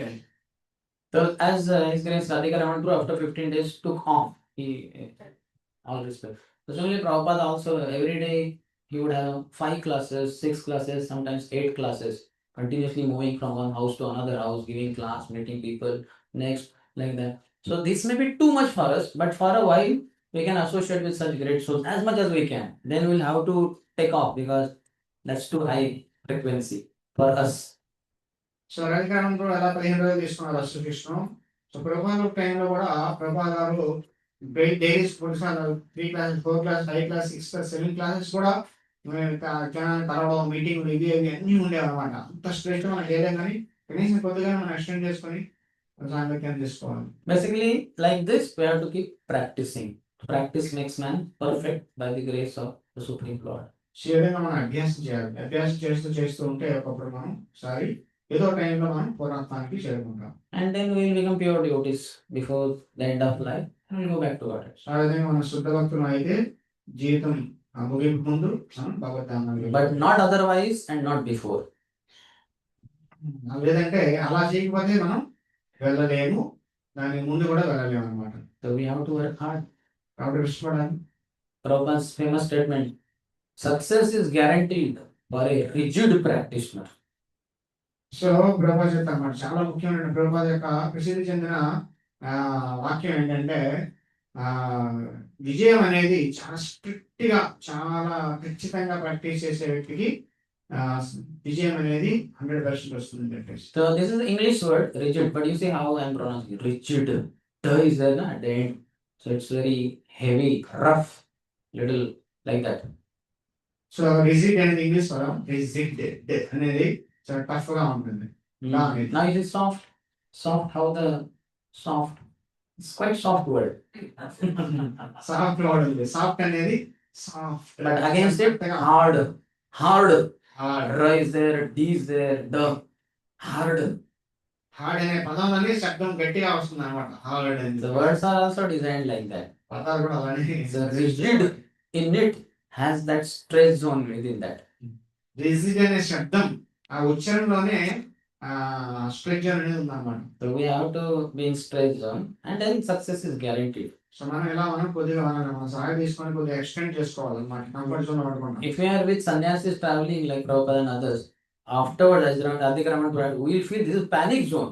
Yes, according to our level, it appears panic zone. For them, it is just normal because they are pure devotees, they are beyond bodily concept of life. They don't feel that. But for us, it may appear panic zone, and certainly it is beyond our stress zone also. So that's a little bit like that and little bit like that we have to go.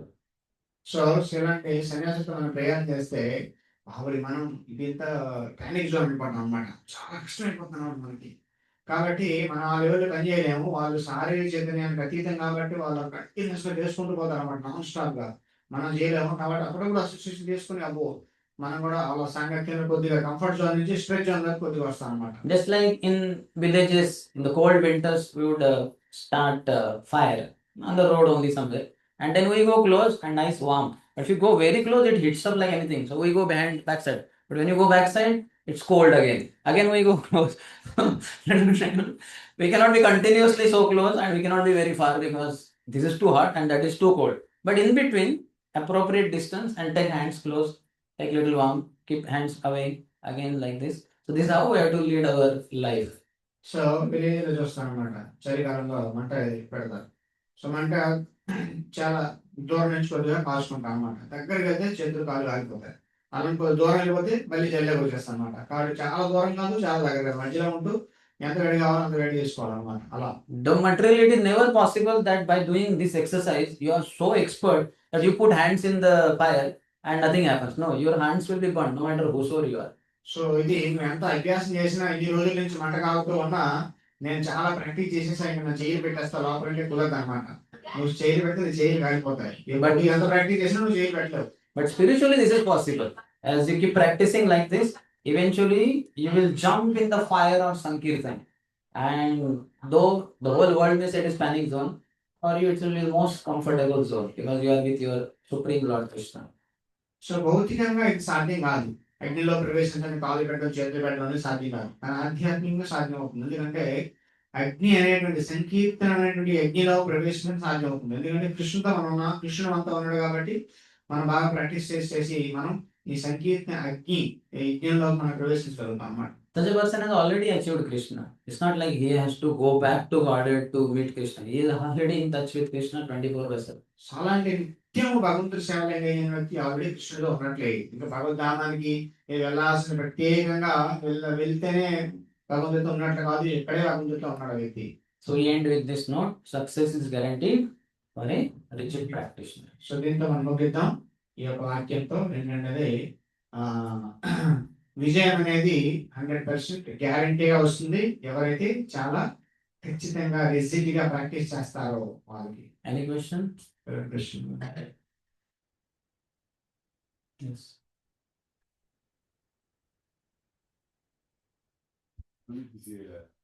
You are telling our the death time is destined.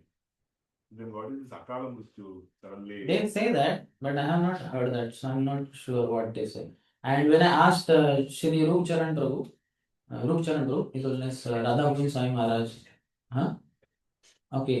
So ప్రశ్న ఏంటంటే మన మృత్యు అనేది నిర్దేశించబడుతుంది కదా ఖచ్చితంగా ఒక second టైంలో అని చెప్పేసి, అకాల మృత్యు అంటే ఏంటి మరి అనుకుంటున్నాను. So his was telling Rup Charan Prabhu, his version recently when I asked him. So he said, if I am not taking Charanamrita daily, and then if I die, so that is like Akala Mrityu. So very dangerous. So let me take Charanamrita. Like that he was explaining something. It doesn't take day or just Daily you should take Charanamrita. taking itself is even if you are living also it's like that. Yeah, that also is kind of death. Like that he was giving some explanation. But I have not heard this term so much. In the scriptures we don't hear that. They say that those who die before the destination of death, they become ghosts till the time. So he also had some other opinion. Yes, but Akala Mrityu is generally somebody else, someone attacking you and killing you. Not person committing suicide and all that. I don't know whether that is put also in the category of Akala Mrityu. But at least in the scriptures, Prabhupada, I have not heard him speaking about Akala Mrityu. And Charanamrita is an Akala Mrityu Haranam. So he was explaining that if you don't take Charanamrita, then it will be like Akala Mrityu. So that day death is dangerous. So every day take Charanamrita. Like that, some explanation he was giving. Yes. For a devotee, Mrityu is depends on God's hand or his destiny. It's more or less okay. Question. So భక్తుడికి మృత్యు అనేది భగవంతుడి చేతిలో ఉంటుందా లేకపోతే విధి చేతిలో ఉంటుందా? The Krishna will not interfere with the laws of nature so much. Why will he kill the devotee before the time? No, he will not. And why should he extend his life also? That is also not required. In very extreme rare case, he has the power, but why should he do that? He only has empowered material nature, Prakriti. She is almost acting in a way, appearing independent, but she knows everything that Krishna way the world should work, and she is exactly going on like that. So Krishna will not interfere with that. Why should he do that? So భగవంతుడి జనరల్గా మధ్యలో వచ్చి తలపెట్టాడు అనమాట అనవసరంగా. So భక్తుడు జీవితం ఎంతకాలం ఉందో అంతకాలం ఉంటాడు అనమాట. ప్రత్యేకంగా వచ్చి భక్తుడి జీవితం తగ్గించడు అని చెప్పేసి భక్తుడి జీవితం పెంచదు కూడా అనమాట. అవసరం లేదనమాట. సో ఎక్సెప్షన్ గా ఏదైనా ఉంటే తప్ప భగవంతుడు జనరల్ గా దాంట్లో ఇంటర్ఫీర్ అవ్వాలన్నమాట. భౌతిక ప్రకృతి యొక్క పనిచేసే విధానం ఏదైతే ఉంటుందో దాన్ని అలానే కొనసాగిస్తాడు అనమాట. He's a next disciple of His Holiness Gopal Krishna Goswami Maharaj, His Holiness Bhakti Padma Saurav Pracharak Swami Maharaj.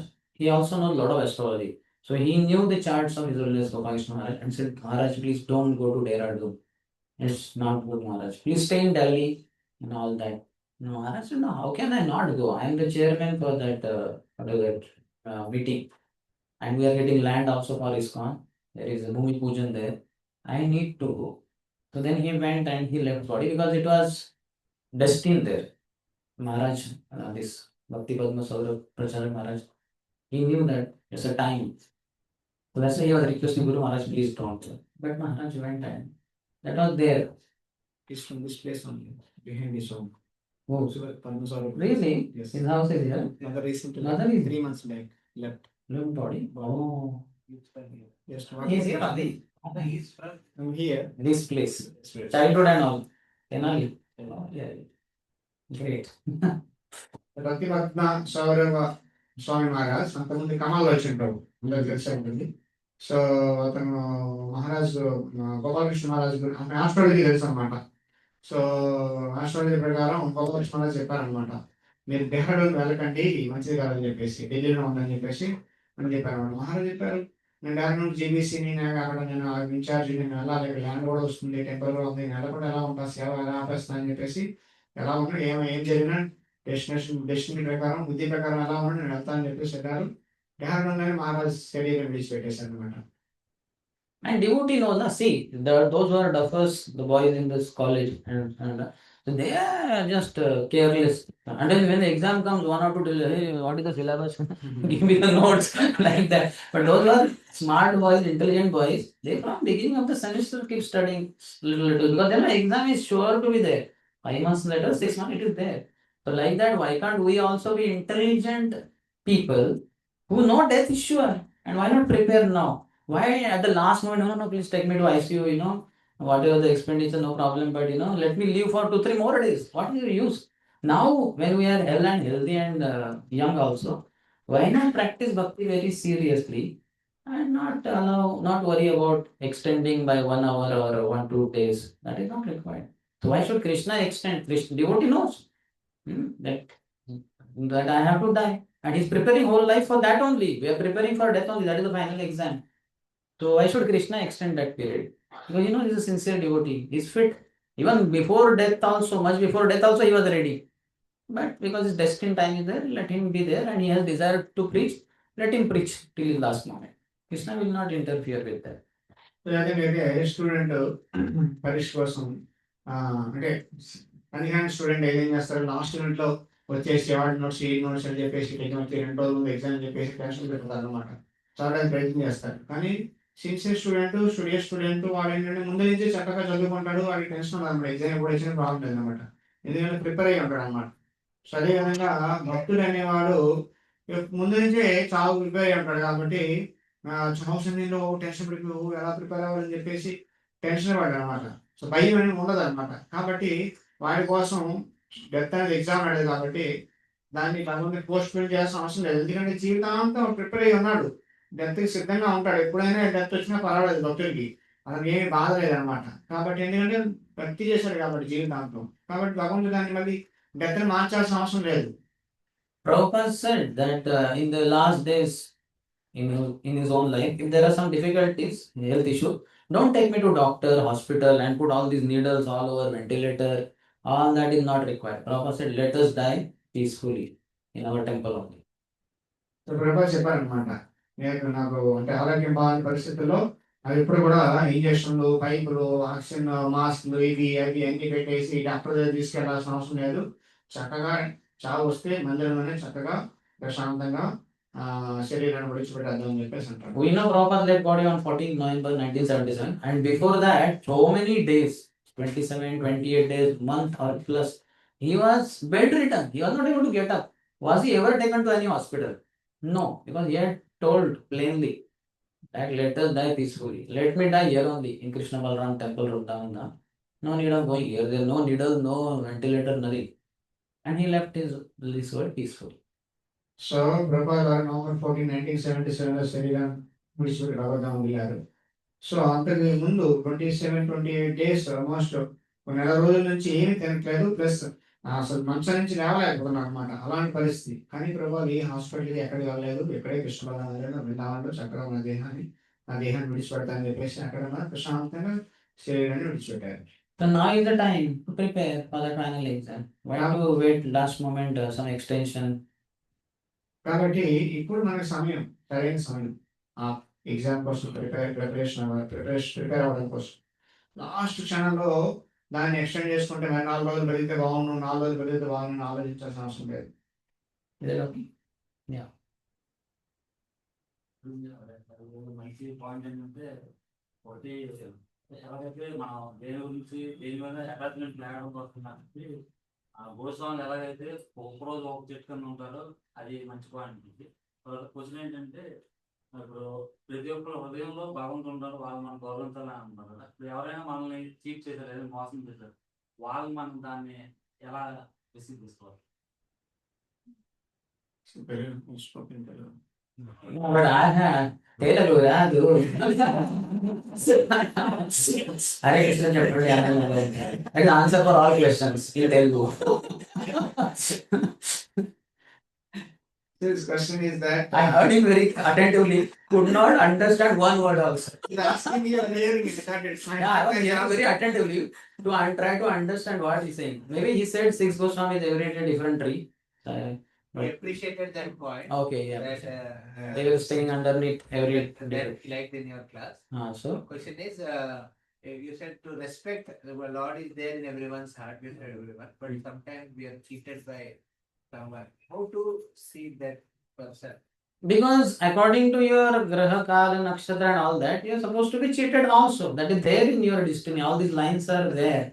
Can't be changed so much just because you are a devotee. Proper founder Acharya for Mr. N in Jew, you are trying to cheat proper, and he put wonderful network. And he thought this Swami with all his followers, chutney kar dunga, I will destroy them. And he tried. So long the fight went on. But Prabhupada was not man of, we'll take back. No, this land I have promised for Shri Radha Ras Bihari. No Mr. N, Mr. A, Mr. B, Mr. X, Y, Z, nobody can come. Only Radha Ras Bihari only will come. So you are determined and all that happened. So మోసం అనేది జరిగితే ఎవరైనా జరుగుతుంది. నీ రాస్తుంది నీ తలలో నీ చేతిలో రాస్తుంది అనమాట. ఈ మోసం నీ జీవితంలో జరగాలని చెప్పేసి అది జరిగి జరుగుతుంది అనమాట. సో అది కూడా విధి ఏంటి.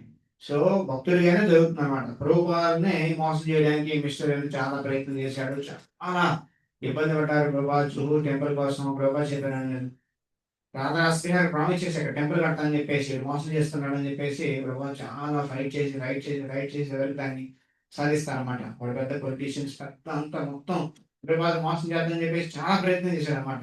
కానీ ప్రభావ వదలకుండా ఫైట్ చేసి దాన్ని సాధించారు అనమాట. In first canto, 18th chapter, 48th verse, it says, Tiraskrita vipralabdha shakta shipta hatapi nasya tat pratikurvanti tad bhakta prabhavahihi. The devotees of the Lord are so forbearing that even though they are defamed, cheated, cursed, disturbed, neglected, or even killed, they are never inclined to avenge themselves. So భగవంతుడి యొక్క భక్తులు ఎవరైతే ఉంటారో వాళ్ళ మీద ఎలాంటి దాడి జరిగినా, వాళ్ళ మీద నిందలు వేసినా, వాళ్ళ మీద మోసం జరిగినా, వాళ్ళ మీద శాపం వచ్చినా, వాళ్ళు డిస్టర్బ్ అయినా, వాళ్ళని తిరస్కరించినా కూడా వాళ్ళని చంపేసిన చివరికి వాళ్ళు తిరిగి వాళ్ళ మీద కక్ష తీసుకోవాలని చెప్పేసి అనుకోవడం. See, this is devotee. What kind of devotee are we? We are a devotee of our body. మనం ఏ లెవెల్లో భక్తులు? We are a devotee of our money. We want to protect our money. Just I will clarify. Yeah. So మన మనీని మనం protect చేయాలి. But that doesn't mean that Krishna's money we will just be careless about. No. We have to, just like I give example, Prabhupada only. He was very careful not to lose that land because that is for, as such, Sabhumi Gopalgi. Our land is meant for Krishna only, but At least that land has to be for Ras Bihari. Temple has to come. That's a very important part of Bombay. All the people in the world will be benefited by that. So Prabhupada gave best fight of his life. This is the topmost fight of Prabhupada's life. In all 12 years of whole life, he never had fun like this. It's the best fight. So కృష్ణుడి కోసం కృష్ణుడి కోసం అయితే వదిలేయకూడదు అనమాట. దానికోసం అయితే fight చేయాలి. Prabhupad land కోసం చాలా ఫైట్ చేశారు. ప్రభుపాద్ 12 సంవత్సరాలు ఎప్పుడు చేయనంత పెద్ద ఫైట్ చేశారు దీనికోసం అనమాట. ఎందుకంటే ఇది కృష్ణుడి కోసం కాబట్టి. But despite the endeavors, if the thing goes off, then it's okay. What can be done? If it is that which cannot be cured, has to be endured. So ఎంత కష్టపడిన తర్వాత కూడా ఇంకా అవ్వలేదు అనుకోండి, ఇంకేం చేస్తాం, ఇంకా వదిలేయాలన్నమాట. కాబట్టి సో చేయని దాన్ని ఇంకా దాన్ని భరించాల్సిందే, సహించాలి. So even if somebody is cheating, you can try.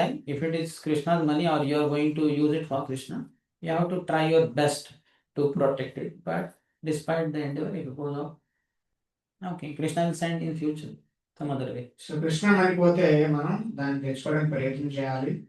So Krishna సేవ కోసం ప్రయత్నం చేసిన తర్వాత కూడా రాలేదనుకోండి, ఇంకేం చేస్తాం, Krishna Just like now also we are taking care of our body as far as eating, sleeping, some exercise, that so that body is healthy and healthy and we can engage in the service of the Lord. Not that we are careless, we are taking knife and cutting here there. We are not doing that kind of nonsense and foolishness. So ఈ విధంగా మన శరీరాన్ని చక్కగా చూసుకుంటున్నాం, food ఇస్తున్నాం, నిద్రిస్తున్నాం, అన్ని చూసుకుంటున్నాం. మన శరీరం మనం గీతలు కత్తి తెచ్చి పోసేయట్లేదు కదా. Now while shaving also we are careful not to give heavy cut because blood will go, then we will not be able to serve so much. So if the blood can be there, fine. But if sometimes, despite being careful, blood goes, okay, put something. And saving చేసినప్పుడు చాలా జాగ్రత్తగా saving చేస్తున్నాం. ఎందుకంటే మళ్ళీ cut అయిపోకూడదు, cut అయిపోయి blood వస్తుంది అని చెప్పేసి. కొన్నిసార్లు చాలా జాగ్రత్తగా చేసినా కొన్నిసార్లు కట్ అయిపోతుంది, బ్లడ్ వస్తుంది, ఏం చేస్తాం, తప్పదు. is that clear? Okay, you had a question. First, I would like to appreciate this point which you mentioned. Only this perspective I never had, that Gajendra knew that I am not this, but from the first shloka, knew that he is not body is a soul, but that did not help him. What helped him is the practices which he did in his life, in his previous life of being in the Dhamma. So this is a technical thing which I want to know. Gajendra was cursed and immediately became like in the last life when he became king, or he completed his life as a king in the Dhamma and then He was ascetic in the forest. That Indradyumna was long before his king. Then he was in the forest meditating. Vanaprastha, all the kings okay, the one. Kings or Kshatriyas go up to Vanaprastha. Brahmanas go. Vanaprastha did this Yeah, he was in the forest. He was not in the. That was not in the kingdom at all. So he, well, after that life, he became as Gajendra, he born as Gajendra. Yes. Because being in the Gajendra, that place where he was born and being the king, that is like it's like a Sukruti, no? It has a Sukruti needed. No? See, he was king somewhere else. Then forest was somewhere else where he was Vanaprastha, ascetic, etc. And he is born as a Gajendra in third place, that is Chitrakoot. These are all different places. Trikut mountains. So brother Krishna ఏంటంటే గజేంద్రుడు వెంటనే గజేంద్రుడు ఎప్పుడు మారాడు అని చెప్పేసి అంటున్నాను అనమాట. ఎక్కడ ఎలా అని చెప్పేసి దాని గురించి. సో ఇంద్రధనుడు మహారాజు రాజుగా ఒక ప్రదేశంలో పరిపాలించారు. దాని తర్వాత వానప్రస్థ తీసుకొని ఇంకో ప్రదేశంలో తపస్సు చేయడం కోసం వెళ్ళారు. అక్కడ ఒక ఋషిని అతిథ్యం చేయకపోవడం అతను చెప్పిస్తే అతను ఏనుగా పుడతారనమాట. అది కూడా ఇంకొక దగ్గర అనమాట, త్రికుటాపురం దగ్గర. ఈ మూడు వేరు వేరు ప్రదేశాలు. Similarly, Bharat Maharaj also, he was ruling as well, he was a king, but must be having some capital somewhere. And then he was in the Karanjak forest. He was like that. And then, or Pulaha ashram, I think. Then, as a deer, next slide, he was born in Karanjak forest. But from there, the deer went all the way to Pulaha ashram because their sages were there. He had previous life experience, he wanted to hear about that. So, these places will keep changing. Yeah. So Bharat మహారాజు కూడా అంతే. భరత్ మహారాజు వేరే దగ్గర రాజు రాజధానిగా రాజుగా పరిపాలించేవాడు. దాని తర్వాత ఇంకా కరంజా అనేటువంటి అడవికి వస్తారు. అక్కడ తపస్సు చేస్తారు. దాని తర్వాత కులహాశ్రమం మళ్ళీ చింకగా పుడతారు అనమాట. డిఫరెంట్ ప్లేసెస్ మారుతూ ఉంటాయి. Any other question? Mataji did not ask. కర్మ సుఖదుఖాలు ఎంత ఉంటే మనకి ఎంత ఆస్పెక్ట్ ఉంటే అంతే వస్తుందని చెప్పారు కదా. మరి డివోటీస్ కి కర్మ మారుతుంది అని చెప్తారు కదా, ఏ స్థాయి డివోటీస్ కి కర్మ మారుతుంది? So question is that happiness and distress is fixed, but it is said that the devotees, the karma will change. So what level of devotee the karma will change? What level of devotion service karma will change? Karma will change means which karma? Karma, akarma, vikarma, which one? Karma is prescribed duties, so his prescribed duties all sarva dharman parityaji, he has surrendered to Krishna. And vikarma he will never do sinful activities. And akarma only he keeps doing. Aprarabdha is a question. Prarabdha karma. Acha, prarabdha. Prarabdha. So that may come. As per Krishna's desire, Krishna will see what sincerity and all that. But it will come through the medium of Krishna. It will not come through Maya. In general, for everyone, everything as per his prarabdha, aprarabdha, everything comes through Maya. Maya adhyakshena, prakriti, suyata siddharata. But for devotee, it will come through Krishna. So just like for materialistic people also, they are eating rice, dal, sabji, chapati. And we are also eating rice, dal, sabji, chapati. But they are eating directly what is Maya providing. And we are offering it to Krishna. So now we are getting through Krishna. It may be that we have purchased from the same market as the materialist. But we have offered it to Krishna. Now Krishna is giving us prasad. And we are very grateful. We are saying also, Krishna bodo doyamoy. We are not saying Maya bodo doyamoy. That a market owner bodo doyamoy. We are very clear. This is provided by Krishna. So this is prasad and this is sanctified food. This is not karma, vikarma. This is akarma. Pure devotion service will become attached to Krishna by honoring prasadam. So మన కర్మ అనేది వస్తుంది, కానీ ఎలా వస్తుంది, ఎంత వస్తుంది Krishna decide చేస్తాడు. కృష్ణ ద్వారా వస్తుంది, మాయ ద్వారా రాదు. బయట వాళ్ళకి మాయ ద్వారా ఆ కర్మ, వాళ్ళు చేసే పాపుణ్యాల కర్మ వస్తుంది, కానీ మనకి భక్తులకి కృష్ణ ద్వారా వస్తుంది అన్నమాట. సో ఏ విధంగా మనం ఇప్పుడు బయట వాళ్ళు కూడా ఫుడ్ తింటున్నారు, మనం ఫుడ్ తింటున్నాం. బయట వాళ్ళు తినే ఫుడ్ ఎక్కడి నుంచి వస్తుంది, మార్కెట్ నుంచి కొనుక్కుంటున్నారు, వండుకుంటున్నారు, తింటారు. మనం తీసుకునేది ఉండేది భగవంతుడికి ఆఫర్ చేసి తీసుకుంటున్నాం కాబట్టి అది కృష్ణ ద్వారా మనకు వస్తుంది అనమాట. కాబట్టి కృష్ణ వడోదయం అంటే కృష్ణుడు కరుణతో మనకి ఇచ్చాడని అర్థం. మాయ కరుణతో ఇచ్చిందో లేదంటే మార్కెట్ వాడు కరుణతో ఇచ్చాడని దాని అర్థం కాదనమాట. She is asking also, I think, in terms of that apararabdham phalam papam uttam bijam phalam bhokam pramaneva praliyeta Vishnu dharma Vishnu bhakti ratatmavan. So one who will engage in Lord Vishnu's bhakti, devotional service, for him step by step these are all destroyed. That means the ill effects of them, the material counterpart, that will not happen. So భగవంతుడికి భక్తి చేసే వాళ్ళకి ప్రారంభ కర్మ, అప్రారంభ కర్మ, దాని యొక్క ప్రవృత్తి, దాని యొక్క పాప చర్యలు, పాప ప్రవృత్తి, పాప బీజాలు అన్నీ కూడా పోతాయని చెప్పేసి రెండు కోసం చెప్తున్నారు. సో అయితే దాని యొక్క ఈ పాపకర్మలు పోవడం అంటే దాని యొక్క ప్రభావం, దాని యొక్క ఫలితం ఏదైతే ఉందో చెడు ఫలితం భౌతికమైనటువంటి ఆ కోణం ఏదైతే ఉందో అది పోతాయన్నమాట. It seems like Prabhupada also at the birth on the chart said that he will become one of the richest, most successful businessman or a spiritualist. So that kind of options are there. So you choose devotional service, then you will flourish over there. So Prabhupada జన్మ సమయంలో కూడా ఆస్ట్రాలజీలో చెప్పారనమాట, ప్రభుపాద చాలా ధనవంతమైన వ్యక్తి అవుతారు, లేదంటే చాలా పెద్ద గొప్ప ఆధ్యాత్మికవేత్త గురువు అవుతారని చెప్పేసి చెప్పడం జరిగింది అన్నమాట. కాబట్టి అక్కడ కూడా చాయిస్ ఉంది, అటు వెళ్తా ఇటు వెళ్తా అని చెప్పేసి. And as far as whatever we get, prarabdha, everything, for that constant simple formula is tatyanukampam sushamikshamaano bhunjana evatma kritam vipakam rudva vapurvir vidadan namaste jive tayo mukti pade sadaiva. And whatever sufferings come in this life, or for that matter, good things also happen. So all because of my past misdeeds. In fact, good things happening also. If I get 10 lakhs rupees now, this is also my past misdeed that I am getting material wealth. And what I do with that wealth is different thing. That is important. So జీవితంలో ఏమొచ్చినా, కర్మ ఎంత వచ్చినా, తక్కువ వచ్చినా, ఎక్కువ వచ్చినా, ఎలా వచ్చినా మనం ఫాలో అవ్వాల్సిన ఒకటనమాట. సత్యనంప సుస్మిక్షమ అనే శ్లోకం. ఈ శ్లోకం అర్థం ఏంటంటే అన్ని పరిస్థితుల్లో కూడా మన కృష్ణుడికి థ్యాంక్స్ చెప్పాలి, కృతజ్ఞత భావంతో ఉండాలన్నమాట అన్ని పరిస్థితుల్లో అన్నమాట. కాబట్టి సడన్ గా 10 లక్షలు వచ్చింది అనుకోండి, ఏం చేస్తాం? 10 లక్షలు మన పుణ్యకర్మ వల్ల 10 లక్షలు వచ్చింది, ఏం చేస్తాం? భగవత్ సేవలు చేస్తాం, ఇంద్రియ భోగం చేస్తాం, అని ఇష్టం.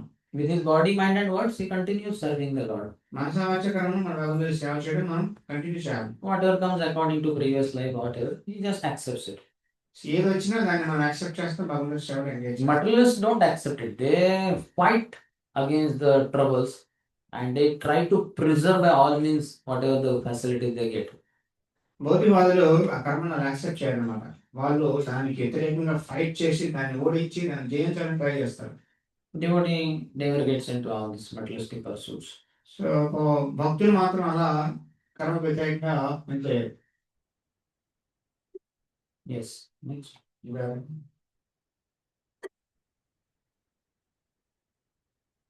ప్రభుజీ ఒక వ్యక్తికి కష్టం వచ్చింది అనుకో ప్రభుజీ, అంటే వాళ్ళ కర్మ ఫలితాన్ని బట్టే ఎదుటి వ్యక్తి కొంచెం ప్రాబ్లం క్రియేట్ అవుతుంది కదా ప్రభుజీ. అప్పుడు అది మనకి అట్లా అనుభవించాలని ఉండదు కాబట్టి ఎదుటి వ్యక్తి నుంచి అట్లా ఫేస్ అయింది అనుకుంటాము Prabhuji.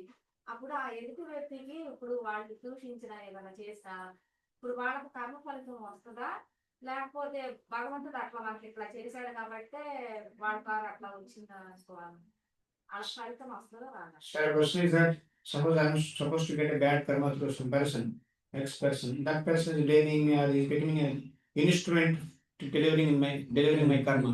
Yeah. So will that person get karma reaction for that? Yeah, he will get. So karma వస్తుంది, అతను కూడా కర్మ వస్తుంది. He is not appointed by God or material nature. Appointed by God at least. My question is karma anyway coming to me through him. So that is my karma anyway, it is coming from Yeah, past. he will get his creating new karma for himself.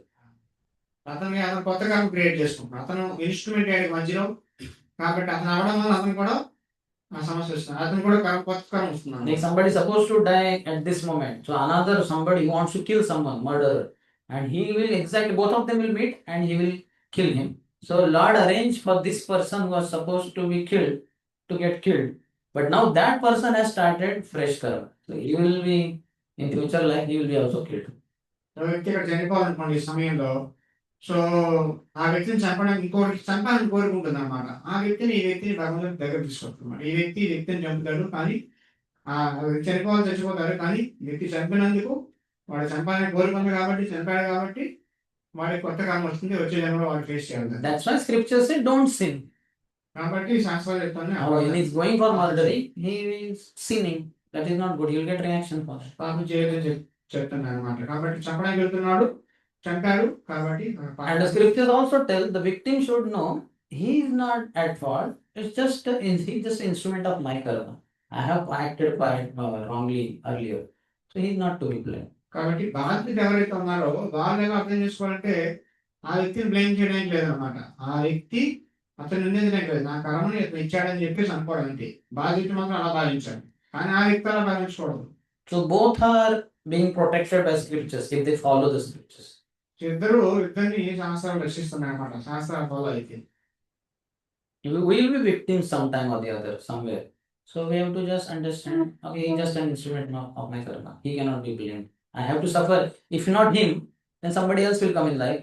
That delivery will happen.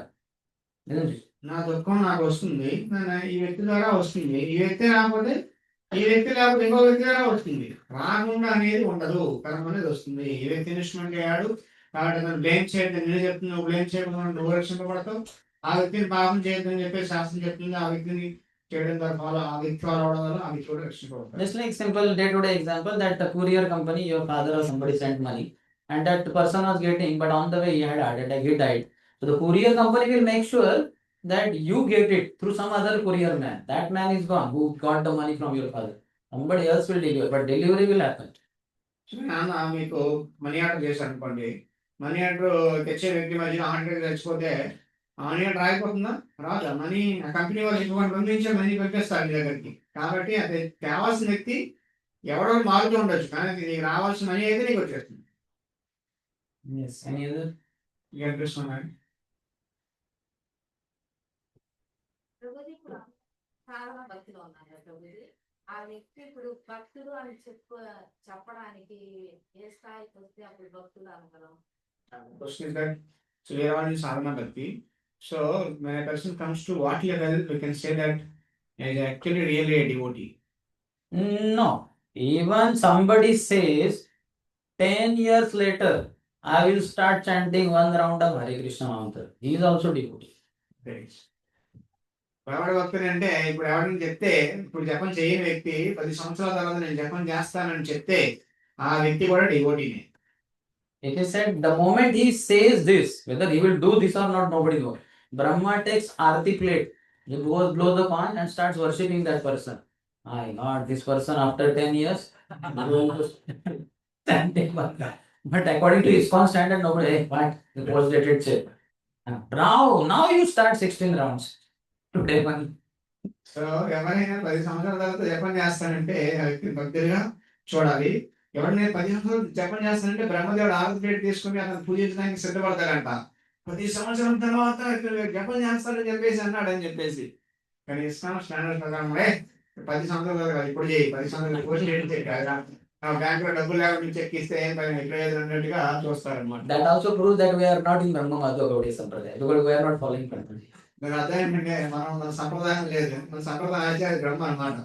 బ్రహ్మదేవుడు ఎవరైనా జపం చేస్తాను future లో అన్నా అప్పుడు పూజించడానికి సిద్ధంగా ఉన్నాడు. బ్రహ్మదేవుడు యాక్సెప్ట్ చేస్తున్నాడు భక్తుడిగా, మనం accept Nitya చేయాలి. Siddha Krishna Prem Sadhya Kabunai Shravanadi Shuddha Chitta Shravadaya. Krishna Prem is already situated in our hearts. All of us are pure devotees. Only thing we are covered over with different layers of Sattvagun, Rajagun, Tamagun.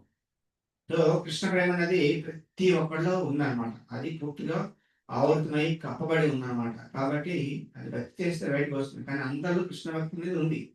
And sadhana bhakti is just uncovering all those layers. That's it. సాధారణ భక్తి ఏంటంటే ఆ దూరంతా తీయడం అన్నమాట బయటికి. So everybody is pure devotee only. అదే చూసుకుంటే ప్రతి ఒక్కరు శుద్ధ భక్తులే, Respect everyone. అందరినీ గౌరవించాలి. But then because they are covered over with different layers and your layers are little less, you have the right and facility to preach to him and help him to uncover some of those layers. And you also need to take help of somebody who will help you to further uncover your layers because you are still covered only.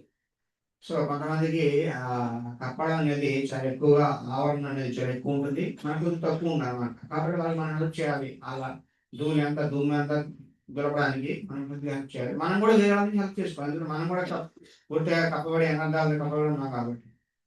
So everybody is pure devotee. ఈ ఒక్కడే శుద్ధ భక్తులే. నిన్న class లో ఉన్నప్పుడు ఒక Yeah, is she satisfied?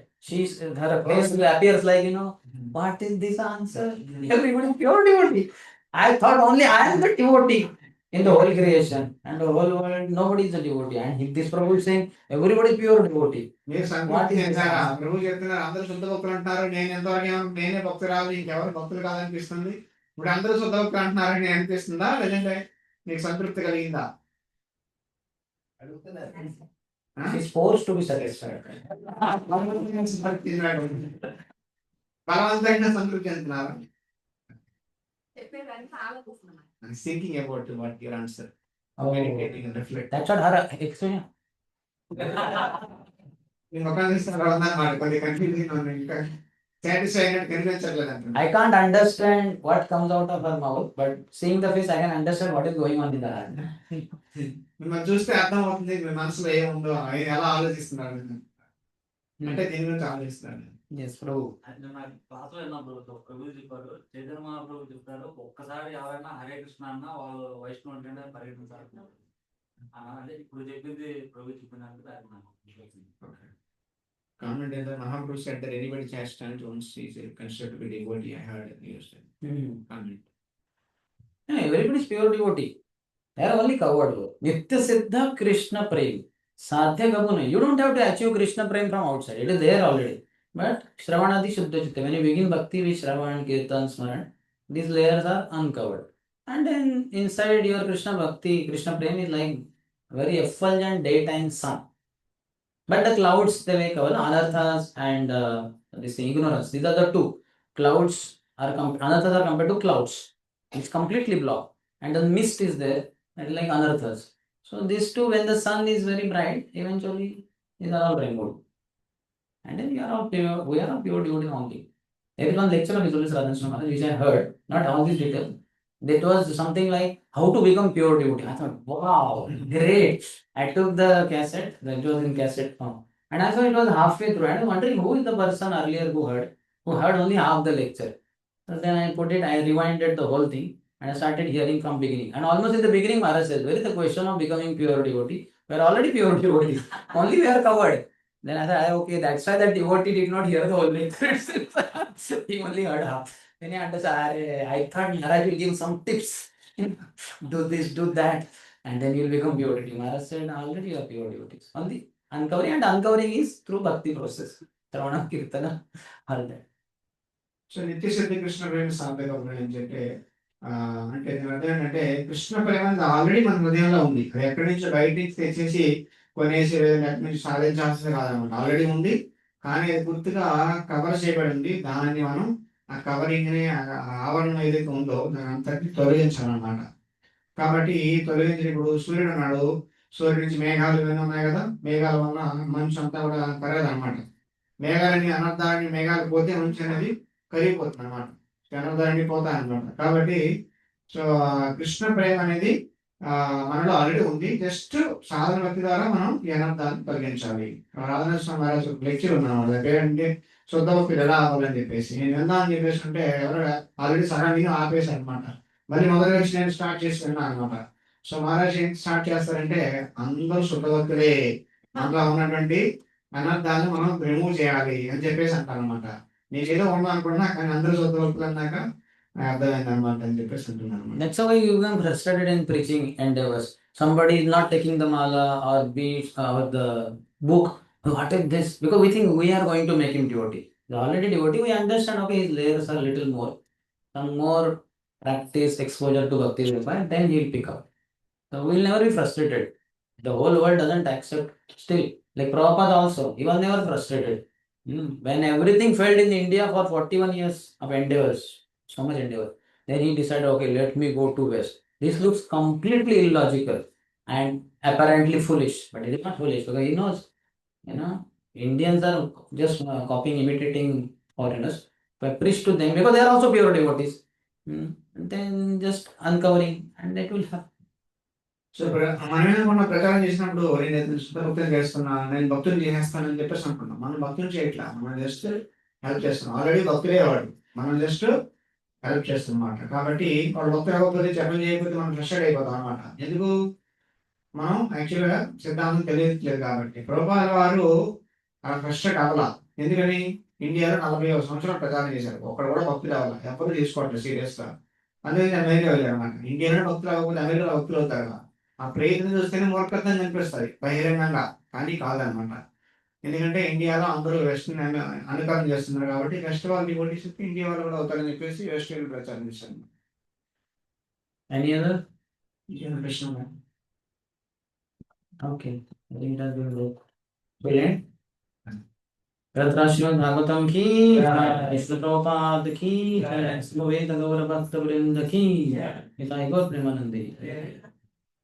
సుదర్శన ప్రభుకి Vishnu Prabhupada ki jai.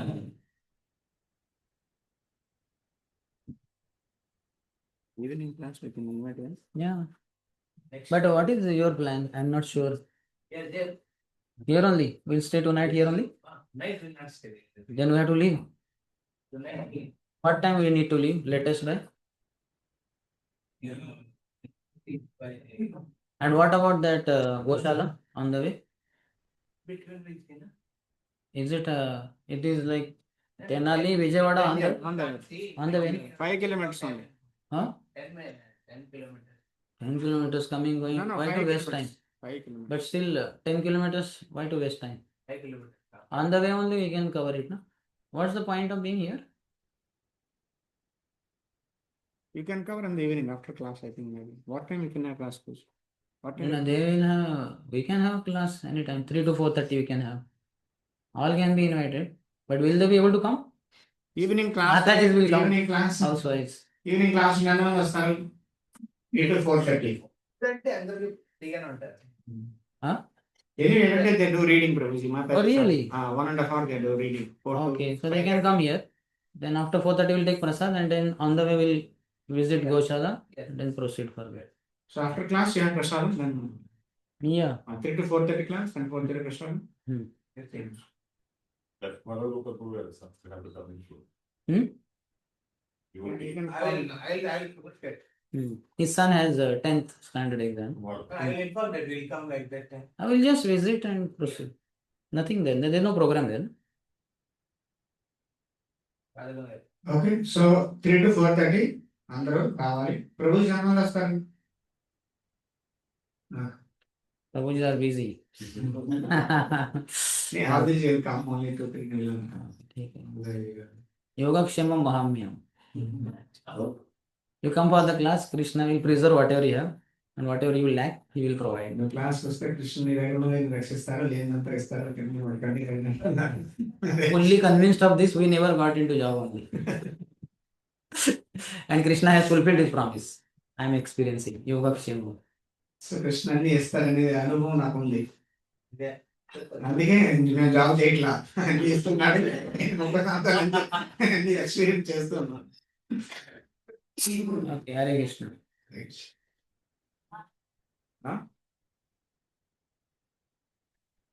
Done. Hare Krishna.